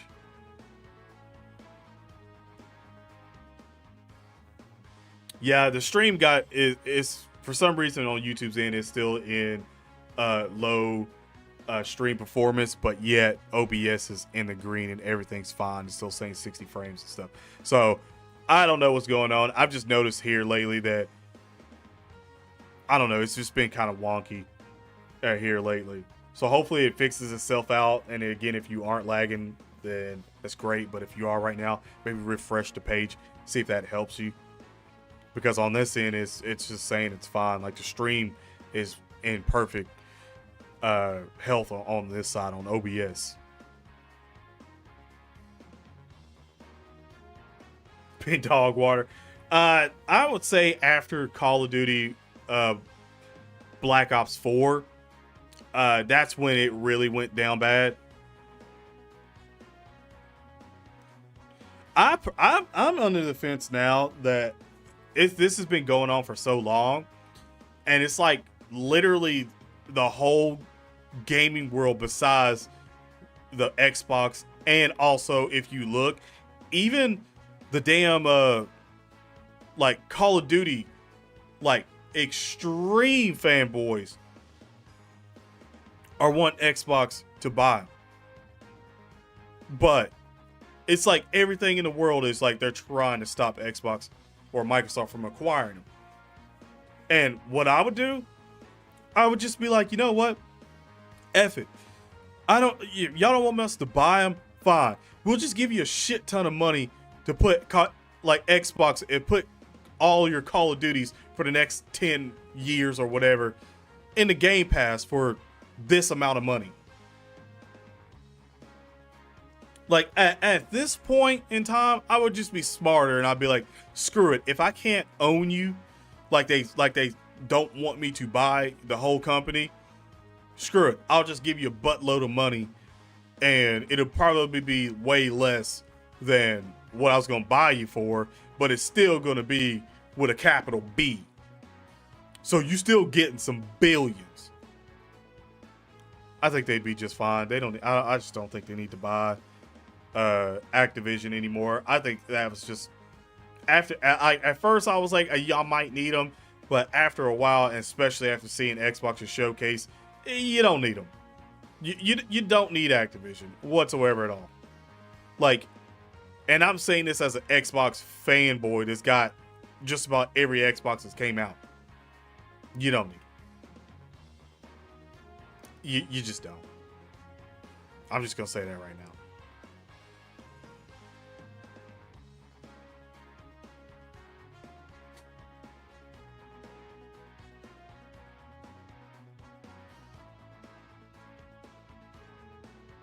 Oh wait, they showed a 2D Mario game? I didn't see that. I just seen the Mario RPG remake.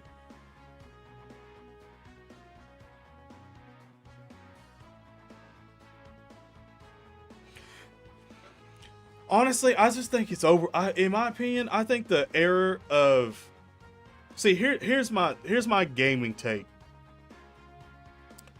Here's my gaming hot take. We hold studios that we grew up with to a certain standard where we'll let them get by with so much because they were part of our childhood, teenage years, college years, whatever it was for you. Like, it was part of your life growing up.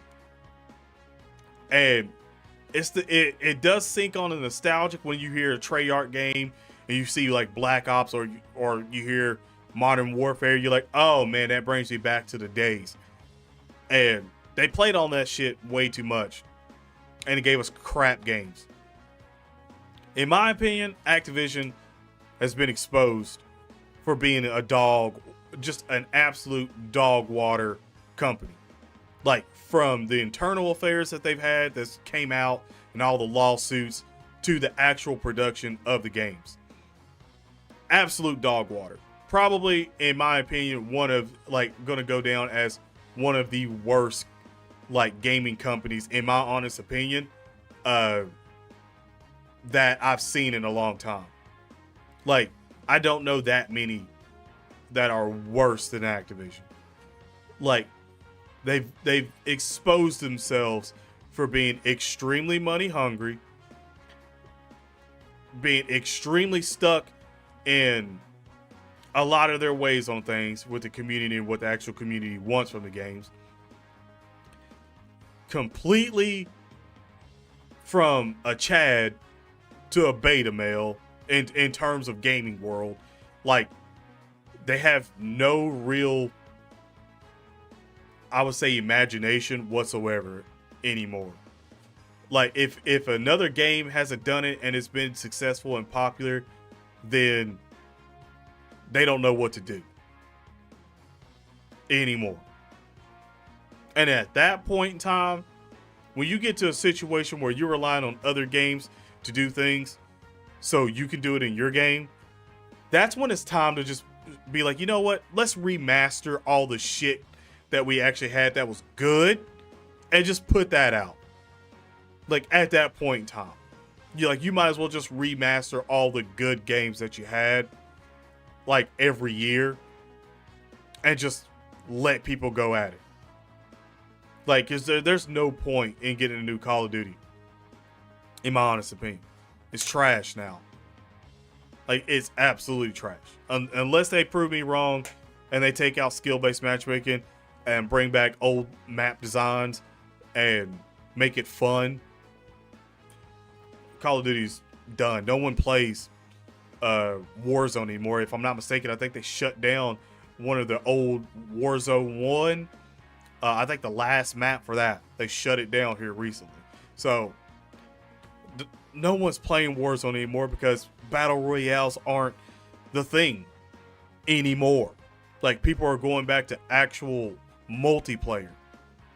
So they're out of luck on that one. To be quite honest, I don't necessarily, I haven't cared for Activision in a very long time. I just thought it was something that was kind of cool for Microsoft and what I wanted for Microsoft. The only reason why I wanted Microsoft to buy Activision was just so they could put the older Call of Duties, like they said they would do, in Game Pass. That's it. Like, nothing else, nothing more. Didn't care for Overwatch, all that stuff. Do not care. Like, I was just like, yeah, give me all the old Call of Duties in Game Pass, and I'm good with your merger. I'm good. Now you can charge me the extra $1 or $2 now. I'm perfectly fine. Not anymore, man. Not anymore. They're just trash, man. Warzone people rage. Bruh. With Fallout 76, hurt your soul playing that game. Yeah, I knew Fallout 76 wasn't going to be good before it came out. I just signed an NDA and I couldn't talk about it.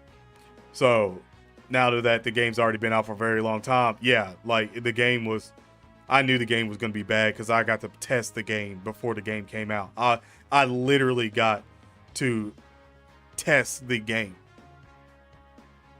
Like, same thing with what is that other game, the EA game?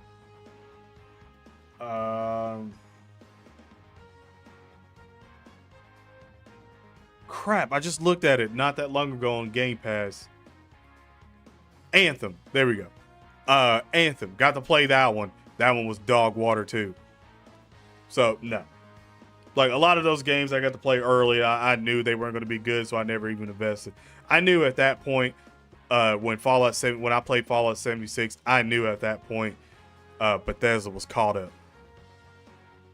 And that they weren't going to, like, it was going to take one really good game from them. Like, they were actually going to have to go back and bunker down and make a hell of a game to get their name back. Same thing with CD Projekt Red. We all know how that went, and then we all know how Cyberpunk is now once they finally got to drop last-gen consoles. And one of the reasons why, hot take, but I know there's probably a lot of people that still have old-gen consoles, and believe me, I understand the struggle is fucking real, and sometimes you just can't get the new consoles right then and right there, or even a year or two after. I get it, dog. I get it. Like, when I say this, trust me, I know what it's coming from. I know what it's like to struggle and to know all your other friends are playing another console while you're stuck playing this console while they're all on the new console. Like, I didn't get that. Like, just to give you context of what I'm saying, I didn't get the new Xbox One, like, at the time, the last gen consoles. I didn't get that when it first came out. I got that console like 3 or 4 years after it came out. Like, I was playing on my buddy's PlayStation. Like, my buddy's PlayStation 4 for a bit before I got my Xbox One. So, when I say that, believe me, I know the struggle. I know the struggle bus. So, in my opinion on the hot take, that I don't even know if it should really even count as a hot take. I think every game developer going forward now needs to just stop making games for the old gen consoles. Just because it holds back so many studios, because they ended up having to port all of that game onto the old gen PlayStation 4 and also Xbox One, and then the Xbox One S, and then the Xbox One X, like on top of PC as well too, depending on the game, if it is releasing on PC or not, as long as it's not a console exclusive or whatever.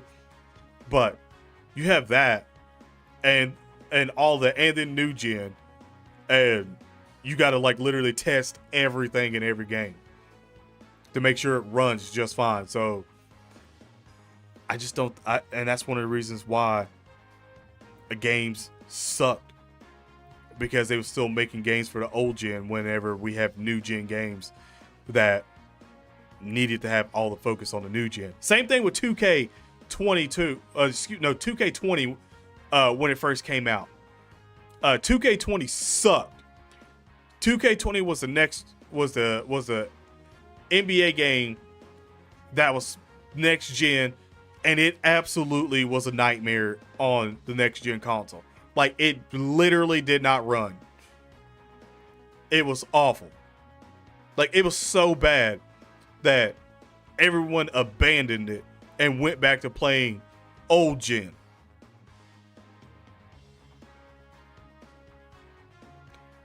You know how bad your next gen game has to be when everyone in the community abandons it and goes back to playing the old gen version of the game? Do you know how terrible? Bro, it might have been worse. Low-key, it might have been worse than Fallout 76. Like, at least Fallout 76, you get to play a bit of it. Yeah, I remember 2K20. I remember like the cursed images I've seen to 2K20. It was pretty rough.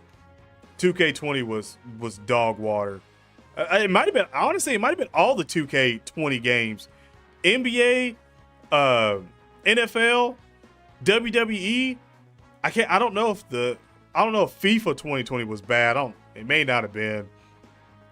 But I know those games were really bad. Like, really damn bad.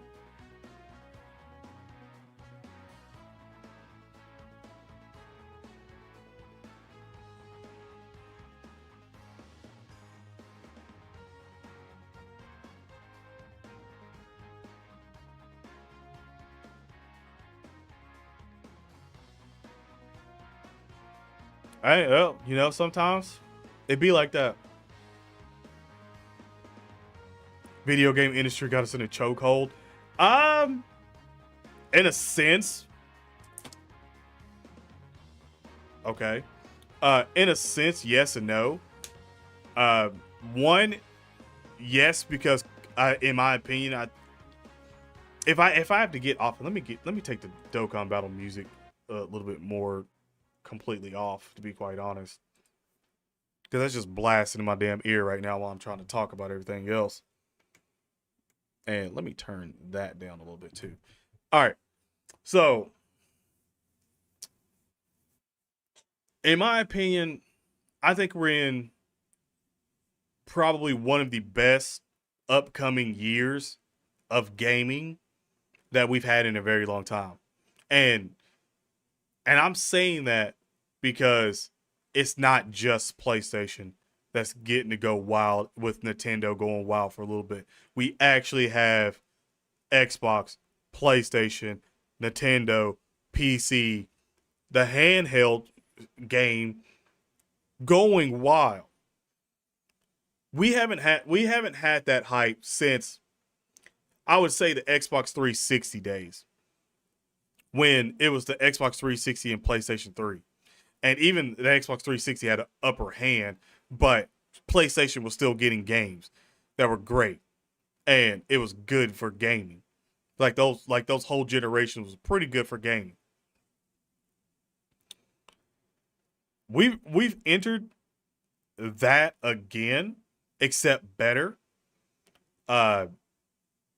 Just because you see how much better the gaming industry is when everyone's eating. Because I can't even, whether I'm literally logged into YouTube or not, I cannot scroll down the front page of YouTube without at least seeing one or two Starfield videos.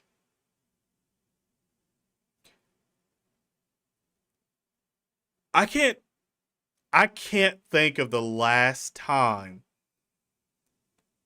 I've I've had that happen with a Xbox or just a Bethesda game. I think the last one for Bethesda was probably Fallout 4 when it came out, or when it was first announced.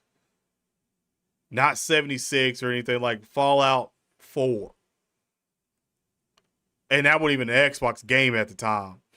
But for a game of the besides, I guess you could say the last big one to do that was probably Elden Ring. But just for Xbox in general, I couldn't. So Starfield is doing that, which is insane. Like, I mean, when you got the community that's PlayStation that's literally in tears, crying about it, and starting petitions to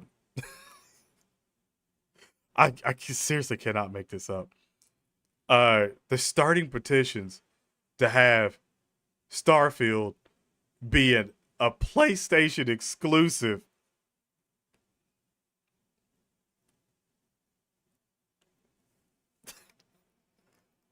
Uh,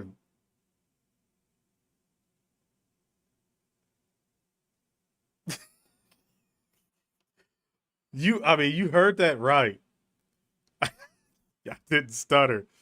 You heard that right. I can't believe that I said those words out loud just because that's like one of the dumbest things I've literally heard about in a long, long, long time. So, uh,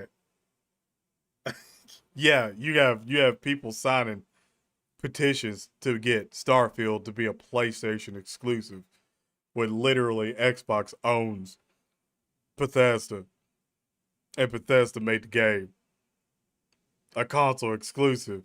Well, not a console, but an Xbox and PC exclusive. And people really are out here signing petitions to get it to be a play. That's how down bad it is right now. And the funniest part is that I'm trying to stay gamer friendly about it and not be the arrogant Xbox super cocky fanboy asshole that is like gloating in PlayStation players' faces.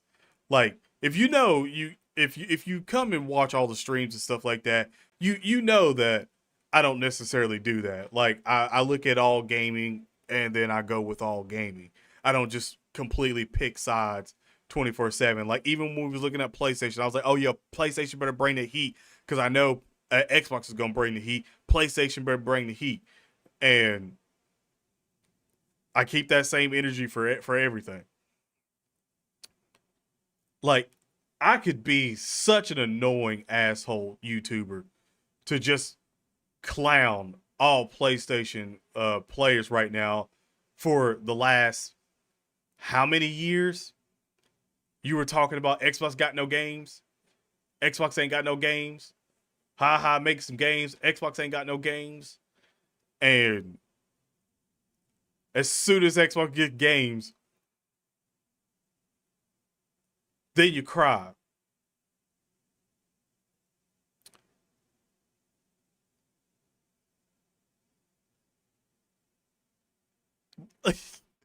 I the worst part about that, the worst part about that whole thing is that majority of those PlayStation players, the toxic PlayStation players is who we're talking about. We're not talking about full on all PlayStation players because not all PlayStation players are like that. It's just a branch of PlayStation players that are extremely toxic. And what's funny about that is those same PlayStation players that are PlayStation fanboys like that, were also Xbox fanboys whenever Xbox was on top with a 360, and then they switched over because Xbox had a shit show of an E3 and PlayStation didn't. So a lot of people just switched over and started acting like they've been PlayStation for day one. There's a lot of y'all. There's a lot of y'all, and I've started to see some other people switching their ideas in and being like, yeah, like they've been on Xbox's side this whole entire time. And I'm like, no, you haven't. You really haven't. So, by the way, how many of y'all are one of them toxic PlayStation fanboys in here right now that's kind of like got the tears, like the meme face of like the smiling face, but the tears are behind it. Like, how many? I just want to know, man. You can be honest. You can be honest. I'm not gonna make fun of you. It's just be honest. The sweet revenge. I mean, I think it is the sweetest revenge because, in a sense, it's like, here's the thing. Like, I never switched over and just been like, oh, I've been PlayStation since day one. I grew up with a PlayStation. I had a PlayStation 2 and I had an Xbox. It's just I chose an Xbox 360 over a PlayStation 3. Like, I could have had a PlayStation 3, but I chose the Xbox 360. Same thing going into the Xbox whole franchise of Xbox One. All my friends were playing on Xbox. So I stayed with Xbox. I bought a Series X. Well, S. Well, technically, Icy Wifey bought me a Series S for my birthday. And then I got a Series X. So it's like I could have at any point in time, I could still go and buy a PlayStation 4 or a PlayStation 5. Matter of fact, I know I'm going to get a PlayStation 5 at some point. But it's just like for the people that actually stayed with Xbox for the whole entire time and just had to listen to like no games, no games, no games, no games, no games, no games, ha ha ha ha, no game, no game. You know, for us to have one of the crazy showcases that we've had in, I would say, over 10 years at least, um, and everyone be like, holy crap about it, it feels good. Like, it feels good to be like, all right, Xbox is back and we got games. So I'm not worried because majority of the games are going to be on Game Pass. So I'm not worried about anything. As long as I keep my Game Pass, I'm good. So it's like one of the most satisfying things for all Xbox owners, to be quite honest. Because now, I mean, we're in the playing field now. Well, back again. And it is it is amazing.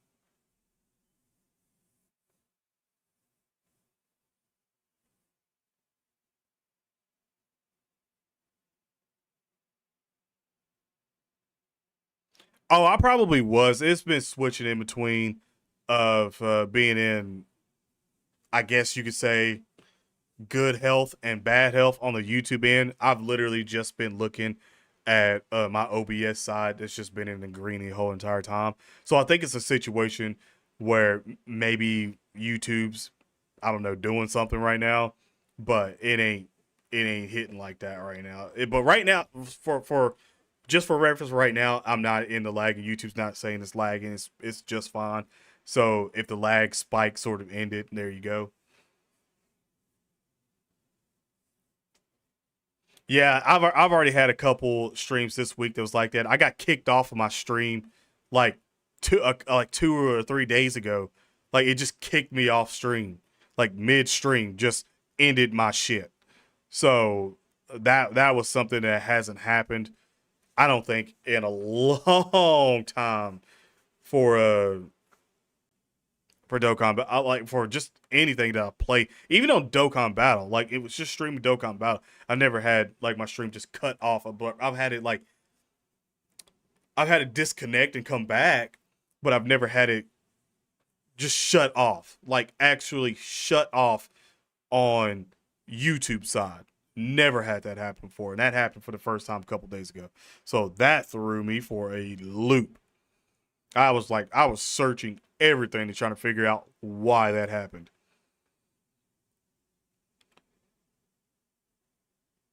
You're not gonna lie, Starfield will be better on PC with mods in the end.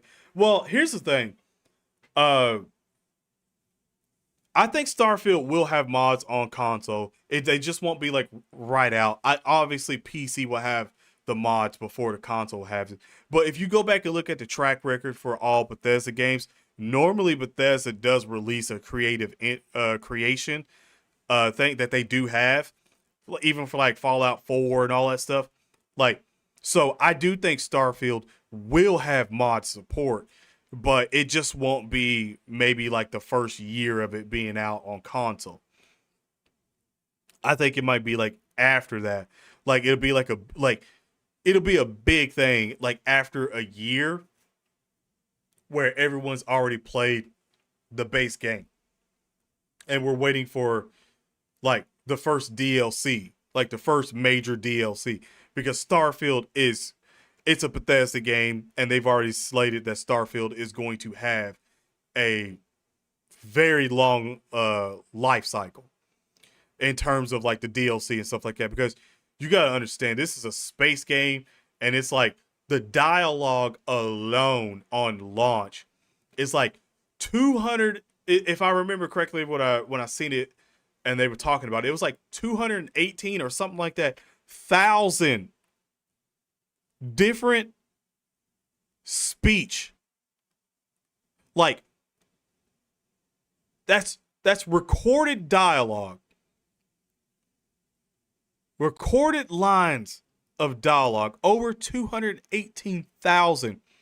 And like I think Fallout 4 had like 100 something thousand, like less than I think 120 or 100, somewhere around there, like thousand. And that is with your protagonist actually talking. Your protagonist in Starfield does not talk at all.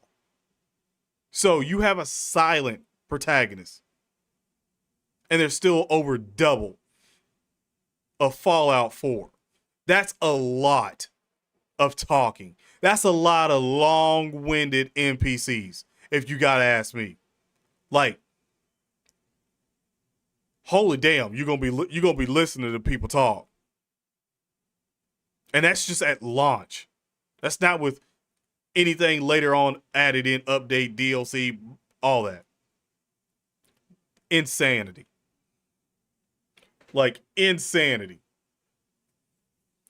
You hope they can import Skyrim into one planet. What? Oh, I got what you're saying. Sort of like an Easter egg sort of thing. I can see it. It'd be kind of funny if they had like if one of the aliens had like the name of like one of the dragons from Skyrim or something like that. That'd be kind of cool. Oh yeah, the mods will be limited. Mods will be limited. Freaking PC you'll be walking around seeing thumbnails of like big booty female protagonists in like space and nothing but like a damn thong and a space helmet, and that's it. That's literally what, when PC gets their hands on Starfield, that's literally happening. I don't care what anybody says. That's literally happening. We all know how the PC community are when they get their hands on mods. We know exactly what they doing. I can't tell you how many times I've been at a buddy's house and seen them playing any kind of Bethesda game with mods, and them have like a female protagonist in like the most skin tight suit you've ever seen in your entire life, and just like,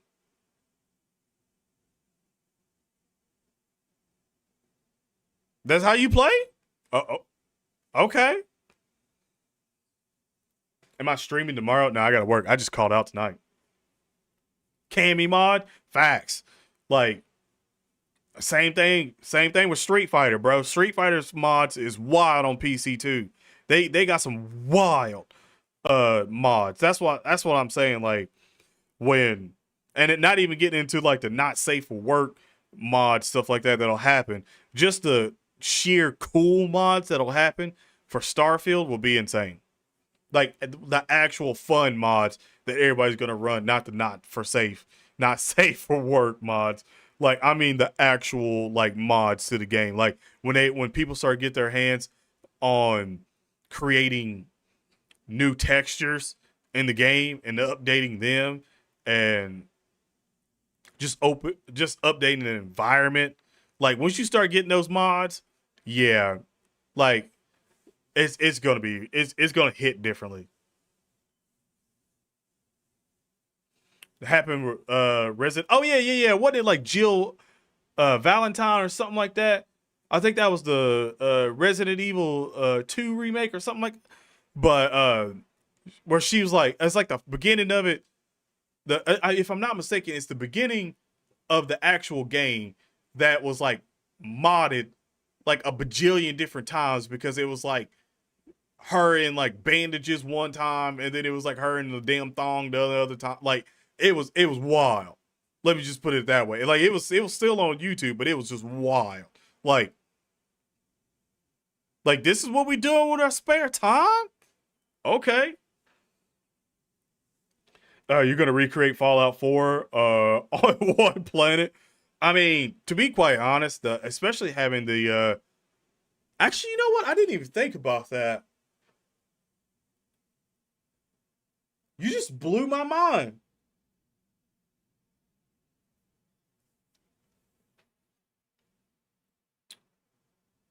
So, all right.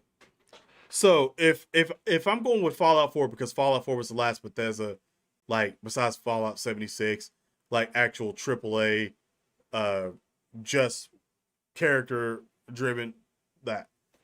Oh, before I even get in all into that, Cora, your women's champion of the stream. How you doing? How you doing? Um,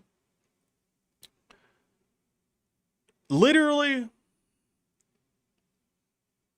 I forgot this, and you just brought that up to me when you said you was creating Fallout 4 on one of the planets. On PC, there's a thing that when you're on PC and you're playing,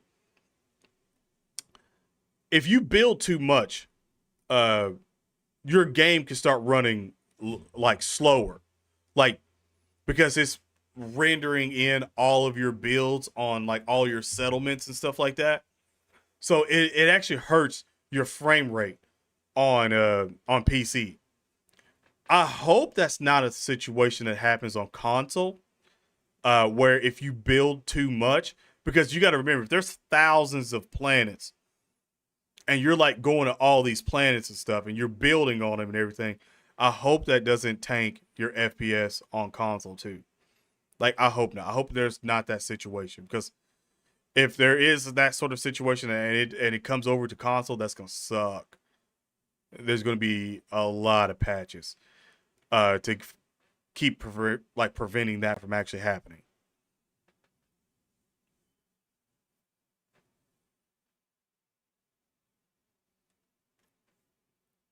Right? Modern Tekken in it. Yeah. Put Paul Heyman? That's something. Yeah. So we're hoping.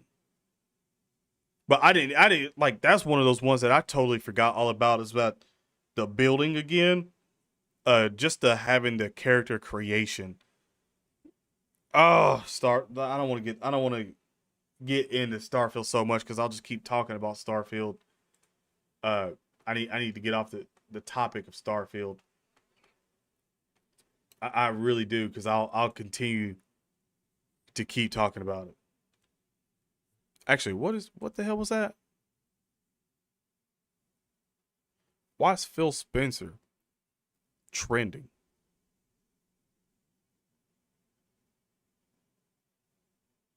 Why are you trending?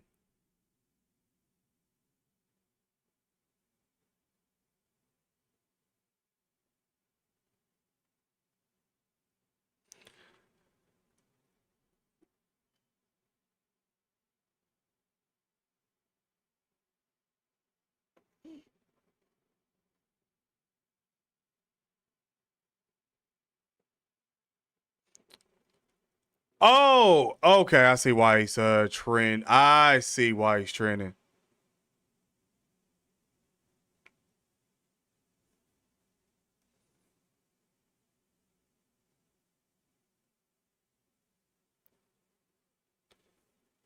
Dog. Oh my gosh. If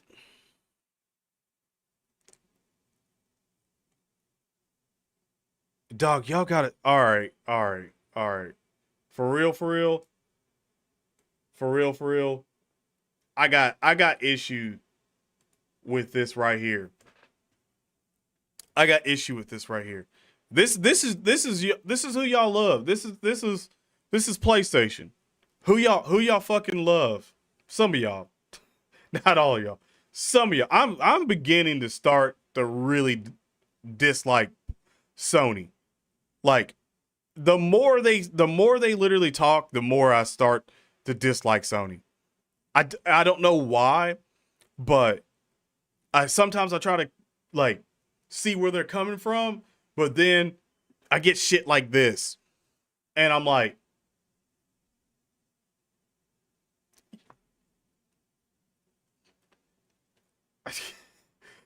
Sony says it would withhold PlayStation 6 information from Activision if the Microsoft deal goes through.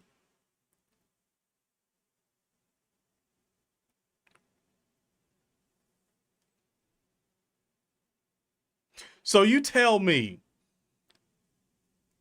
if Xbox bought and it went through and it go like say it really does go through and they get Activision, does it even matter? Like if I was Xbox and the deal goes through, I would literally just wipe the shit up and just have Call of Duty be an exclusive to only PC and Xbox. Like, dude, I really gotta commend Microsoft a lot. I really do because they really tried to play nice ball with Sony so fucking much that it's like it hurts to look at it. Like it really does. Like they really try so much. Even when they said they were buying it, they still were talking about um all the games that they still were gonna have come out multi-platform, and they weren't gonna lock anything to exclusivity for over 10 plus years and stuff. Like trying so damn hard, man, to be a team player. And then you got these fools over here at Sony, like publicly saying that after you've just made the biggest hissy fit, like in the gaming, I would say in the gaming universe, PlayStation has thrown the biggest hissy fit about this whole Activision deal. Biggest hissy fit. And then you come out and literally say, oh yeah, if it was to go through, we would just not give them any dev kits or anything like that to even work with to develop the game on your system. So, in a sense, all that shit that you were spouting while you were at all of these conferences talking about this merger, and yet you just go out and say some stuff like this.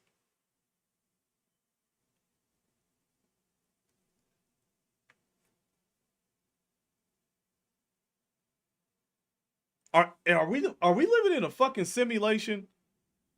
Like, I swear, is this not real? Like, do they think everybody's memories just like wiped away like every day? Like oh, this is a new save. Time to pop this new save in. Like,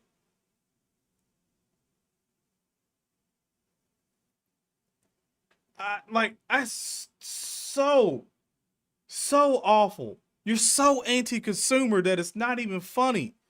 And the crazy thing about it is that they literally started the whole anti-consumer stuff. Like they started it. They didn't want to do crossplay. crossplay is only there because Activision and Nintendo and everybody else was just signing up. Like, they were like, please, let's just do it. And then they finally, Sony was the last people to do that. They didn't want anybody else playing on their console. Like, and it's crazy because it's like we don't even play on the PlayStation console. It's a server. It's a joint server that both the people, both consoles and PC, whatever, all go to play. That's it. So, my God, like, I just, God, it's like every week they say something stupider. Every week. And ever since the damn Xbox showcase, it's like they've gotten even more desperate. See, this is what happens. This is why I say, this is what happens whenever one company is riding the coattails of success for one generation and the other was in desperation mode. Because Xbox, in my opinion, has literally turned it around. And sadly, so is Sony. They've exposed their true colors on being anti-consumer. They've exposed their true colors of literally withholding games from other platforms in their deals that they make with companies, so that literally it would purposely hurt Xbox and other competitors to have that game.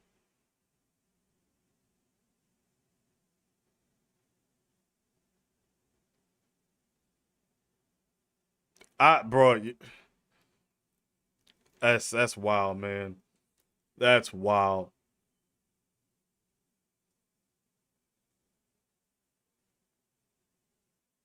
That is wild. Like, I sometimes I kind of feel sorry for some of the Sony fanboys, like some of the deep Sony fanboys that are just rooted in that fanboyism. Like, I feel bad for those people because it's like they can't really see what's in front of them, and they're just like so caught up in this whole console wars that's literally not even existing anymore, by the way. Like, even Microsoft themselves have been like, we don't care about console wars. We've never really cared about console wars. And you still have people out here apparently console banging.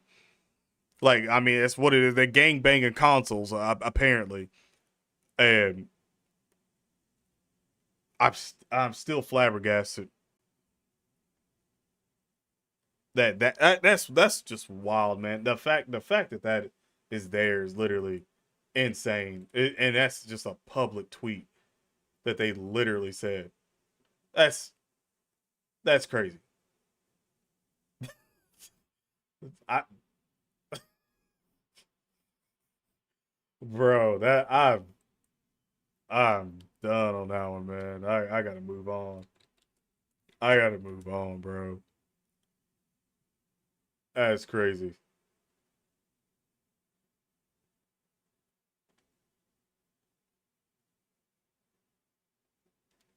Uh,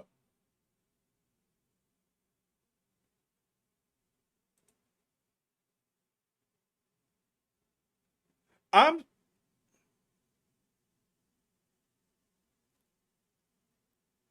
I'm whoa. Does that Is that real?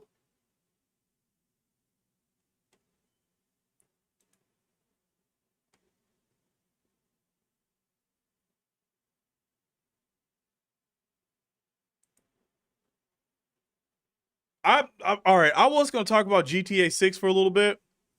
Uh, but and I was just gonna look up a couple things and blah blah blah. But I don't think I can't. I don't think I could show that. To be quite honest, that almost like the picture that I just seen. That was just tweeted out not that long ago.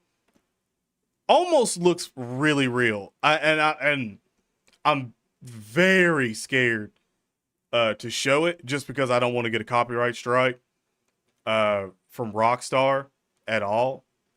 Uh, literally at all. And plus, I'd love if Rockstar ever gave me GTA 6 for free. So I'm definitely not gonna blow that opportunity. But I'm just gonna say that the picture that I'm looking at is like documents with apparently actor and actress of the leading protagonists, both of them,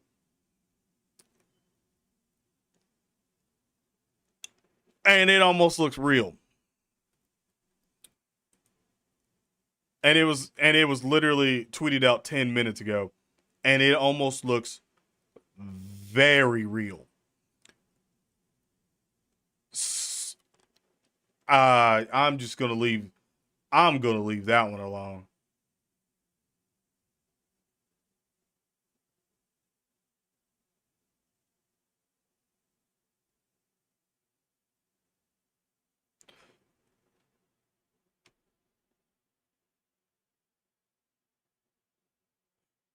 What? That's got to be mid-gen console? There's no fucking way. Um. Oh my god, that'd be 8 years. Oh my god.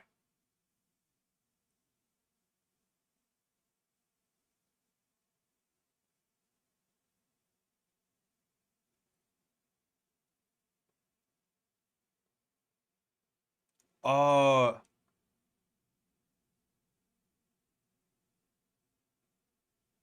Well, they do still have that exclusivity stuff with PlayStation. Like Xbox, they've even said that they was gonna still honor the rest of that contract out with PlayStation.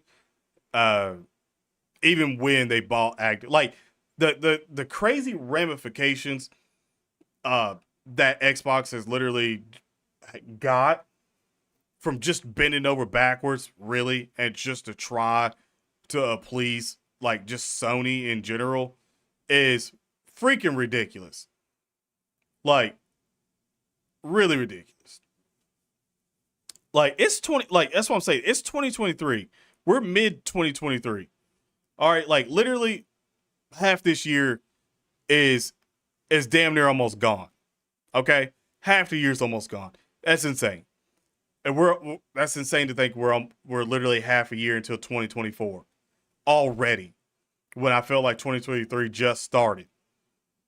But if this was the case and Xbox and PlayStation was going to release at 2028, that would mean this generation was only 8 years, not 10 years, 8 years. And Xbox has already got another new console. It's not a mid-gen upgrade, like in terms of like graphics and stuff, but it is SSD for the Xbox Series S. And that's now a terabyte. I think you can get it for $350 now, and it's literally just 1 terabyte Xbox Series S for $350, which is incredibly good. That would mean that next year would be the start of the mid gen. So, in a sense, next year would be probably the Xbox Series X Elite and the PlayStation 5 Pro.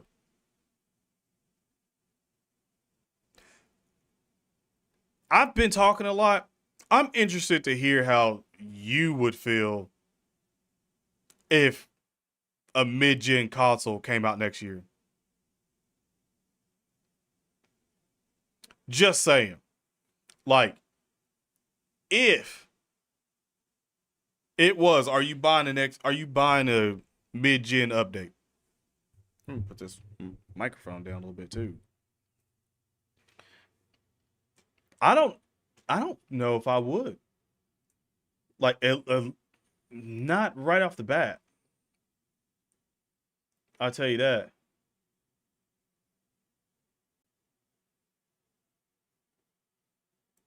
Dude, is this guy still posting GTA like, there's no way this is this guy, right? No. No, it's not. Okay. Oh,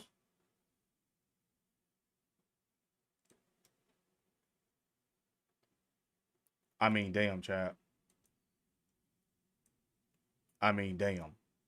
We literally know there's going to be surfing in GTA 6, but damn. Did they need to have the water physics go this damn hard? Cuz I'm trying to think of the game that has the best water physics that I've ever seen, and apparently that's supposed to be not as good as Grand Theft Auto 6's water physics. Reportedly, uh, if I'm not mistaken, they spent like so many millions of dollars just on water physics.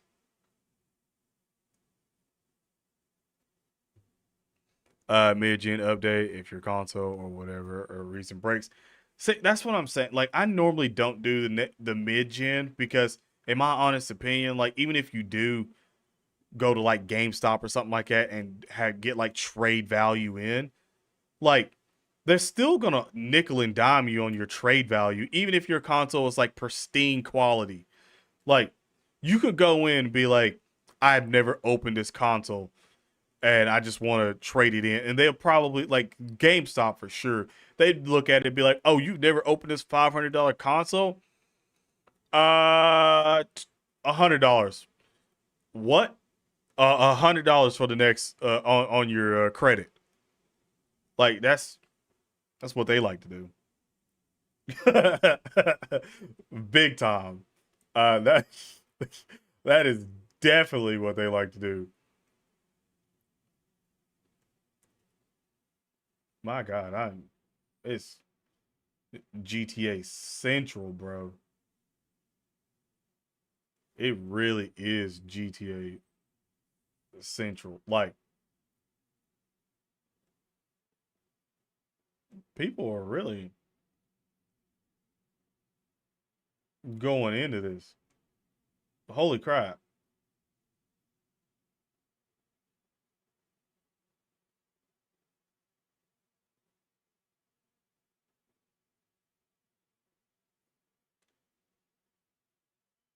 Whole Yeah, but I don't know. I don't even know if I could even.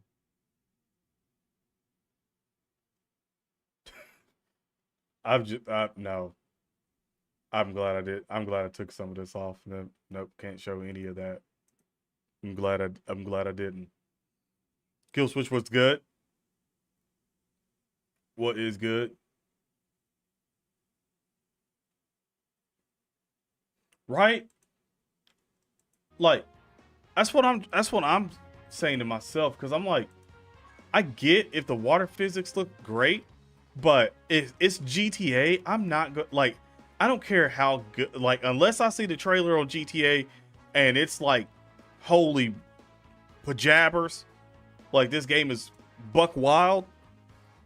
I'm not really caring about really surfing all that much in Grand Theft Auto, unless there's like some kind of reason or cause for it. If there is, then yeah, I'm cool with it. I'll surf. But if it's just like, oh, it's there as like one of the like recreational things in the background, I probably won't play it. I probably won't be like, oh yeah, I'm gonna go surf for like 3 or 4 hours on GTA 6. Like, I won't do that again unless it's insane. Yeah, that's what I'm saying. I can see it being a mission, and then after it's a mission and you complete the mission, then it's like, oh, this is an open recreational thing that you can do now in GTA. I like, that's normally how those go. So I'd be like, oh yeah, okay, that's fine. I get that. But in terms of like just going out and surfing for hours on hours, I'm not gonna do that. Like, there's a billion different things in GTA that you could do, and especially if you could literally like rob everyone, pick up hitchhikers, and apparently some of them might be serial killers. That's already cool enough to take my attention away from surfing in GTA 6. That is literally something that I never thought I would say in a Grand Theft Auto game is surfing, though. Not gonna lie to you about that one. Never thought I'd be like, yeah, I can't wait to surf in GTA. Still getting me right there.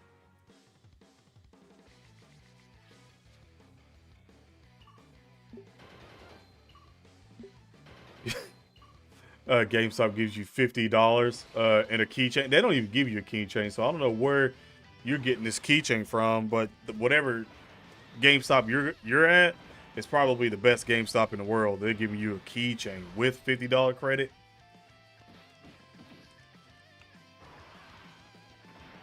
I need to go there. I'd be lucky to even get $50 of mine.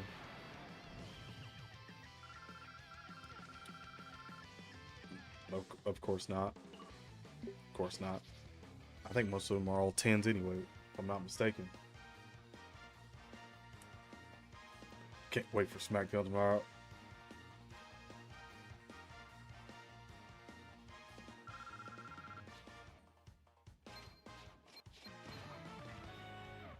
What? What? I don't even know what that... You alright, Jordan? I don't even know what you just said. I truly don't. Oh, I haven't used this team in a minute. Holy crap. I haven't used this team in a minute.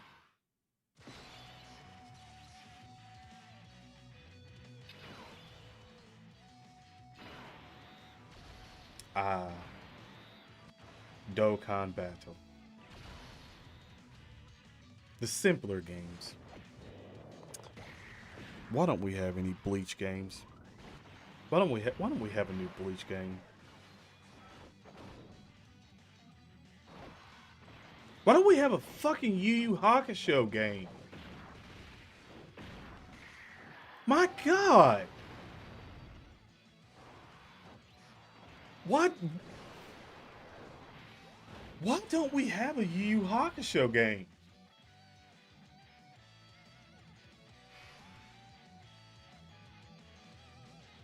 He's literally a spirit detective.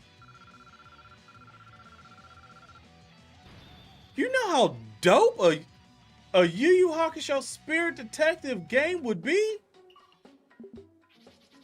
Like actually arriving on the scene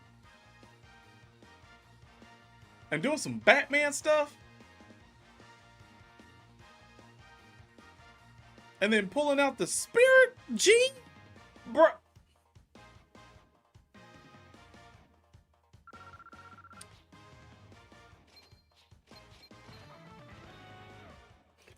Hey, don't cap about that skiing. You never know. That might actually be in the game. That might be somewhere for DLC, bro.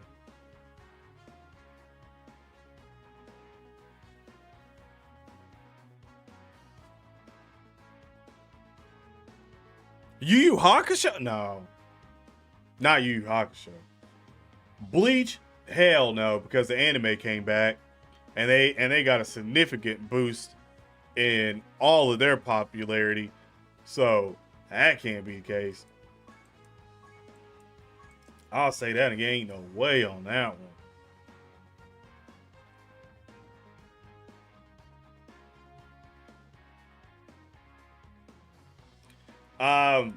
They might have,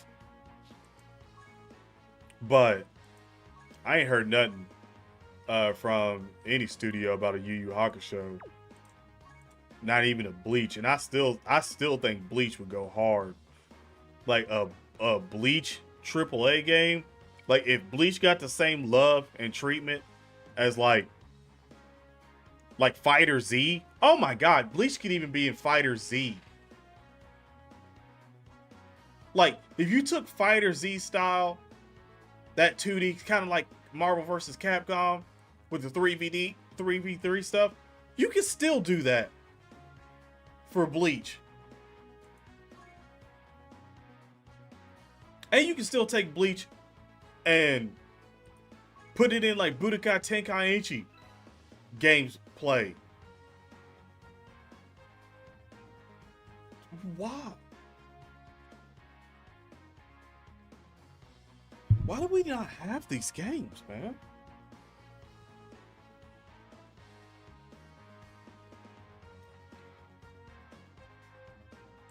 Like, gosh, man.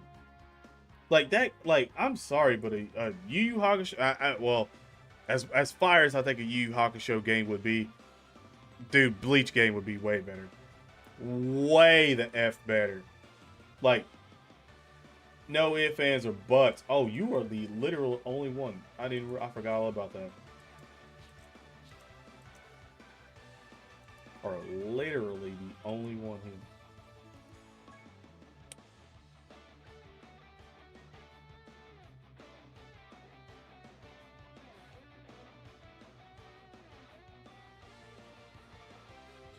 I hope not. Kakarot was not great.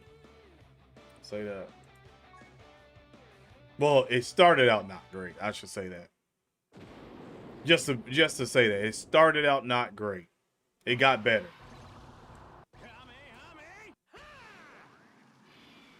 There we go. Get the bad mojo out. Always got to do a single every now and then. Just get the bad mojo out, just to make sure, you know, my bliss is still going to be fire for the 8th year anniversary.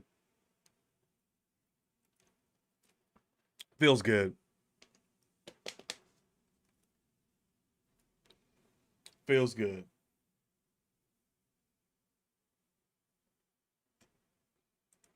Of Yu Yu Hakusho? I mean, if they're bringing back Ronin Kenshin, they could bring back Yu Yu Hakusho.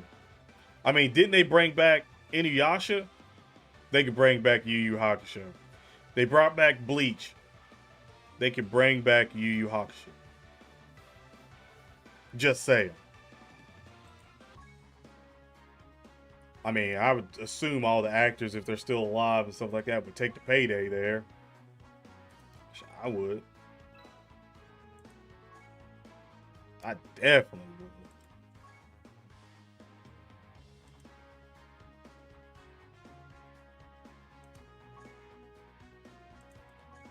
I got 70 of them. I'll keep on taking them. I'll take those. Just in case.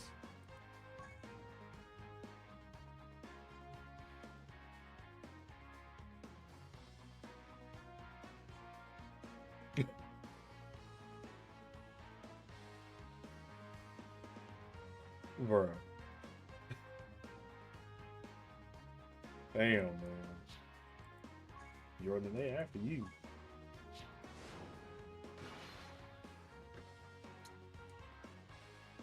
A level 5 attack just like it wasn't nothing? Okay. Bro just gave me a level 5 like it wasn't nothing? I'd like to see some more of those. Different types.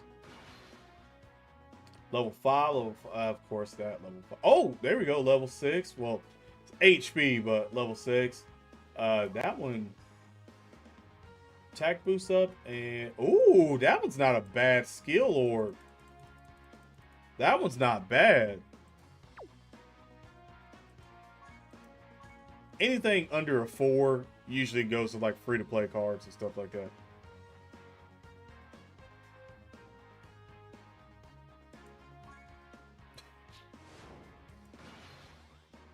Bro, okay, level 6. Yo, I'll take the level 6s. Just give me more level 6 stuff. Oh, and they did. A lot of defense though, but a lot of level 5s. Damn.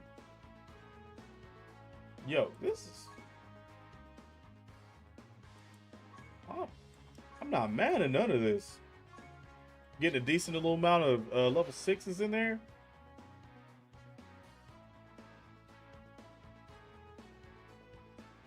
Not bad. Not bad indeed. I will easily take that. And oh my gosh, it's almost 12 o'clock. Holy sugar, I didn't even realize it.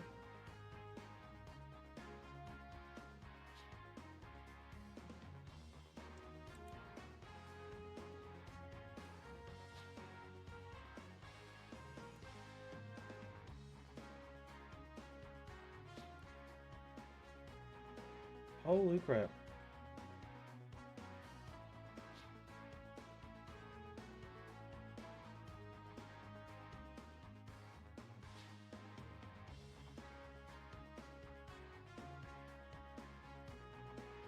Bruh. Oh.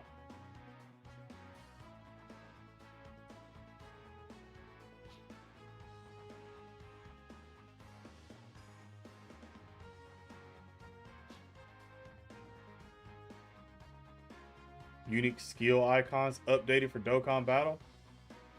That's something.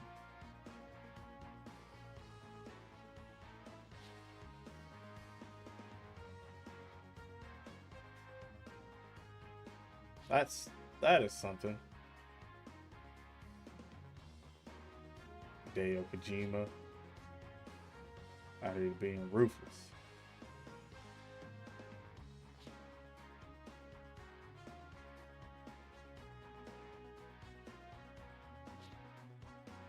Hey yo, Kid Boo's a wait, is Kid Buu a menace like that on Legends?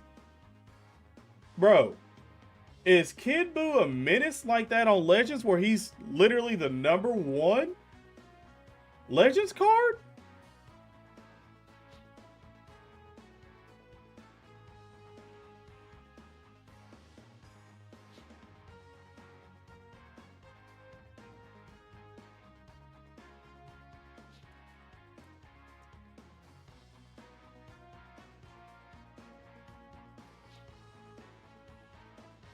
Bruh.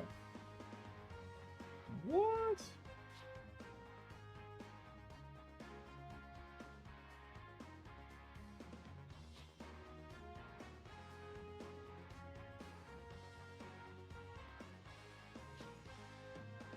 Bro, that is...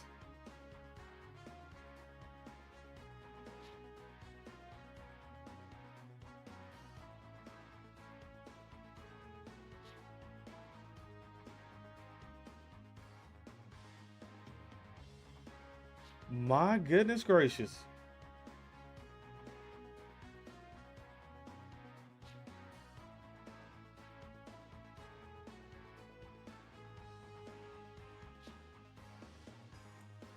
My God, I think I just seen the best legendary finish. Bro,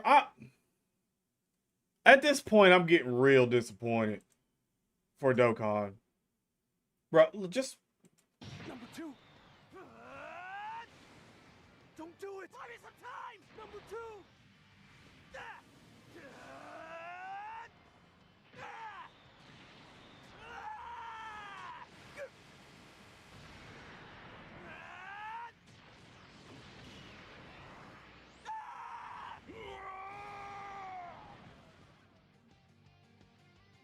#2.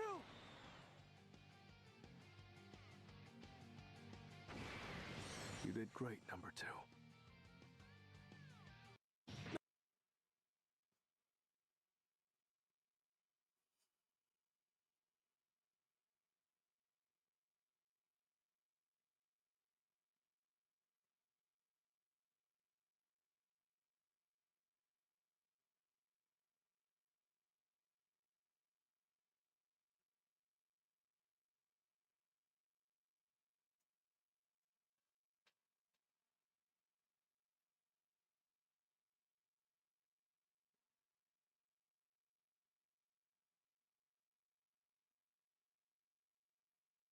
You know?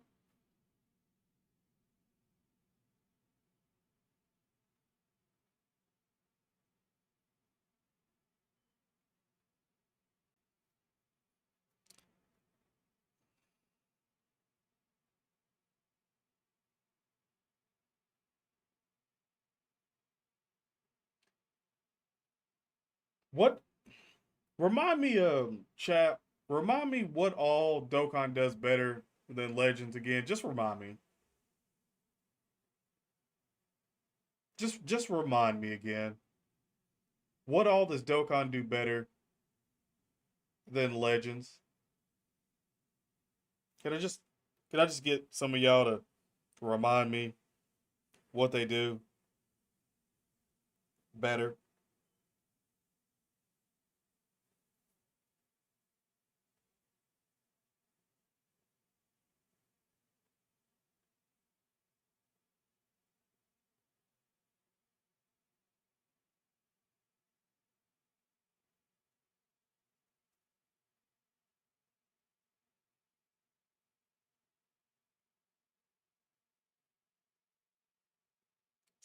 It's easier to have friends. That's big. Yeah.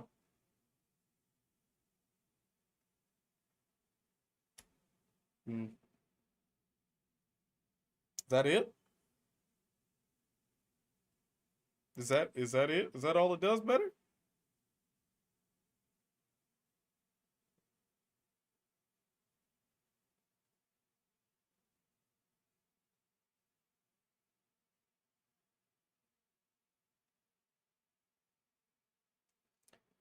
Hey, they didn't. I tried to tell y'all they didn't mislead me on Beast Gohan. For the people who still feel that way, I'm telling you, they didn't mislead me on Beast Gohan. I said before that Beast Gohan wasn't gonna be Beast Gohan. I said it before. Like so, I was never on the fence about it. I was never misled that we were gonna be getting a full on playable Beast Gohan. I never once thought that. Not one time.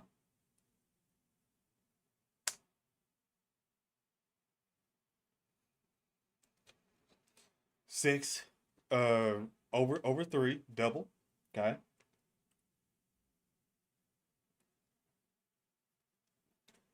I'm drinking this water to ease the salt right now.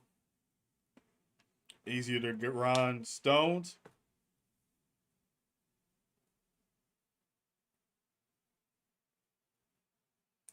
I guess if you say that there's less dialogue in the story mode, that's understandable there. Better pack sales. Okay, now we're getting somewhere. Better pack sales.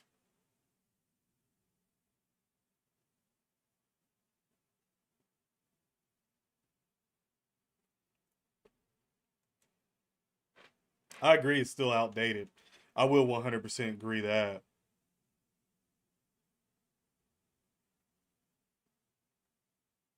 Hidden potential system is better. I don't.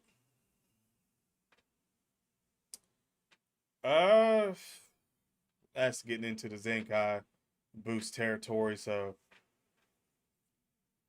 I'm gonna let that one be. But uh,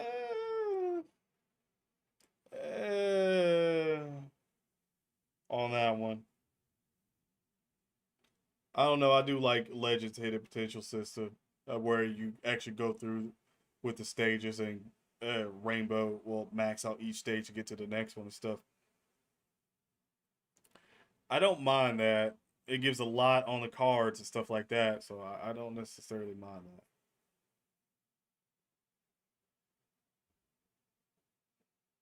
Dokkan needs. I asked what it does better, and you're like, Dokkan just needs a overhaul. Golly. I don't think we'd get one,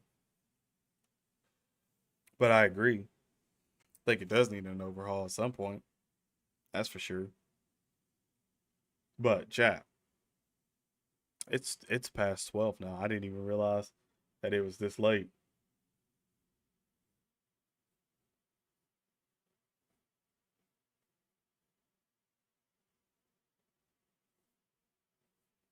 We need Dokkan Part 2.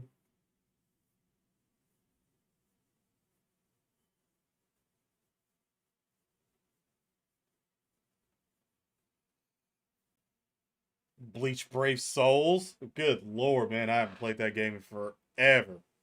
Like, absolutely forever.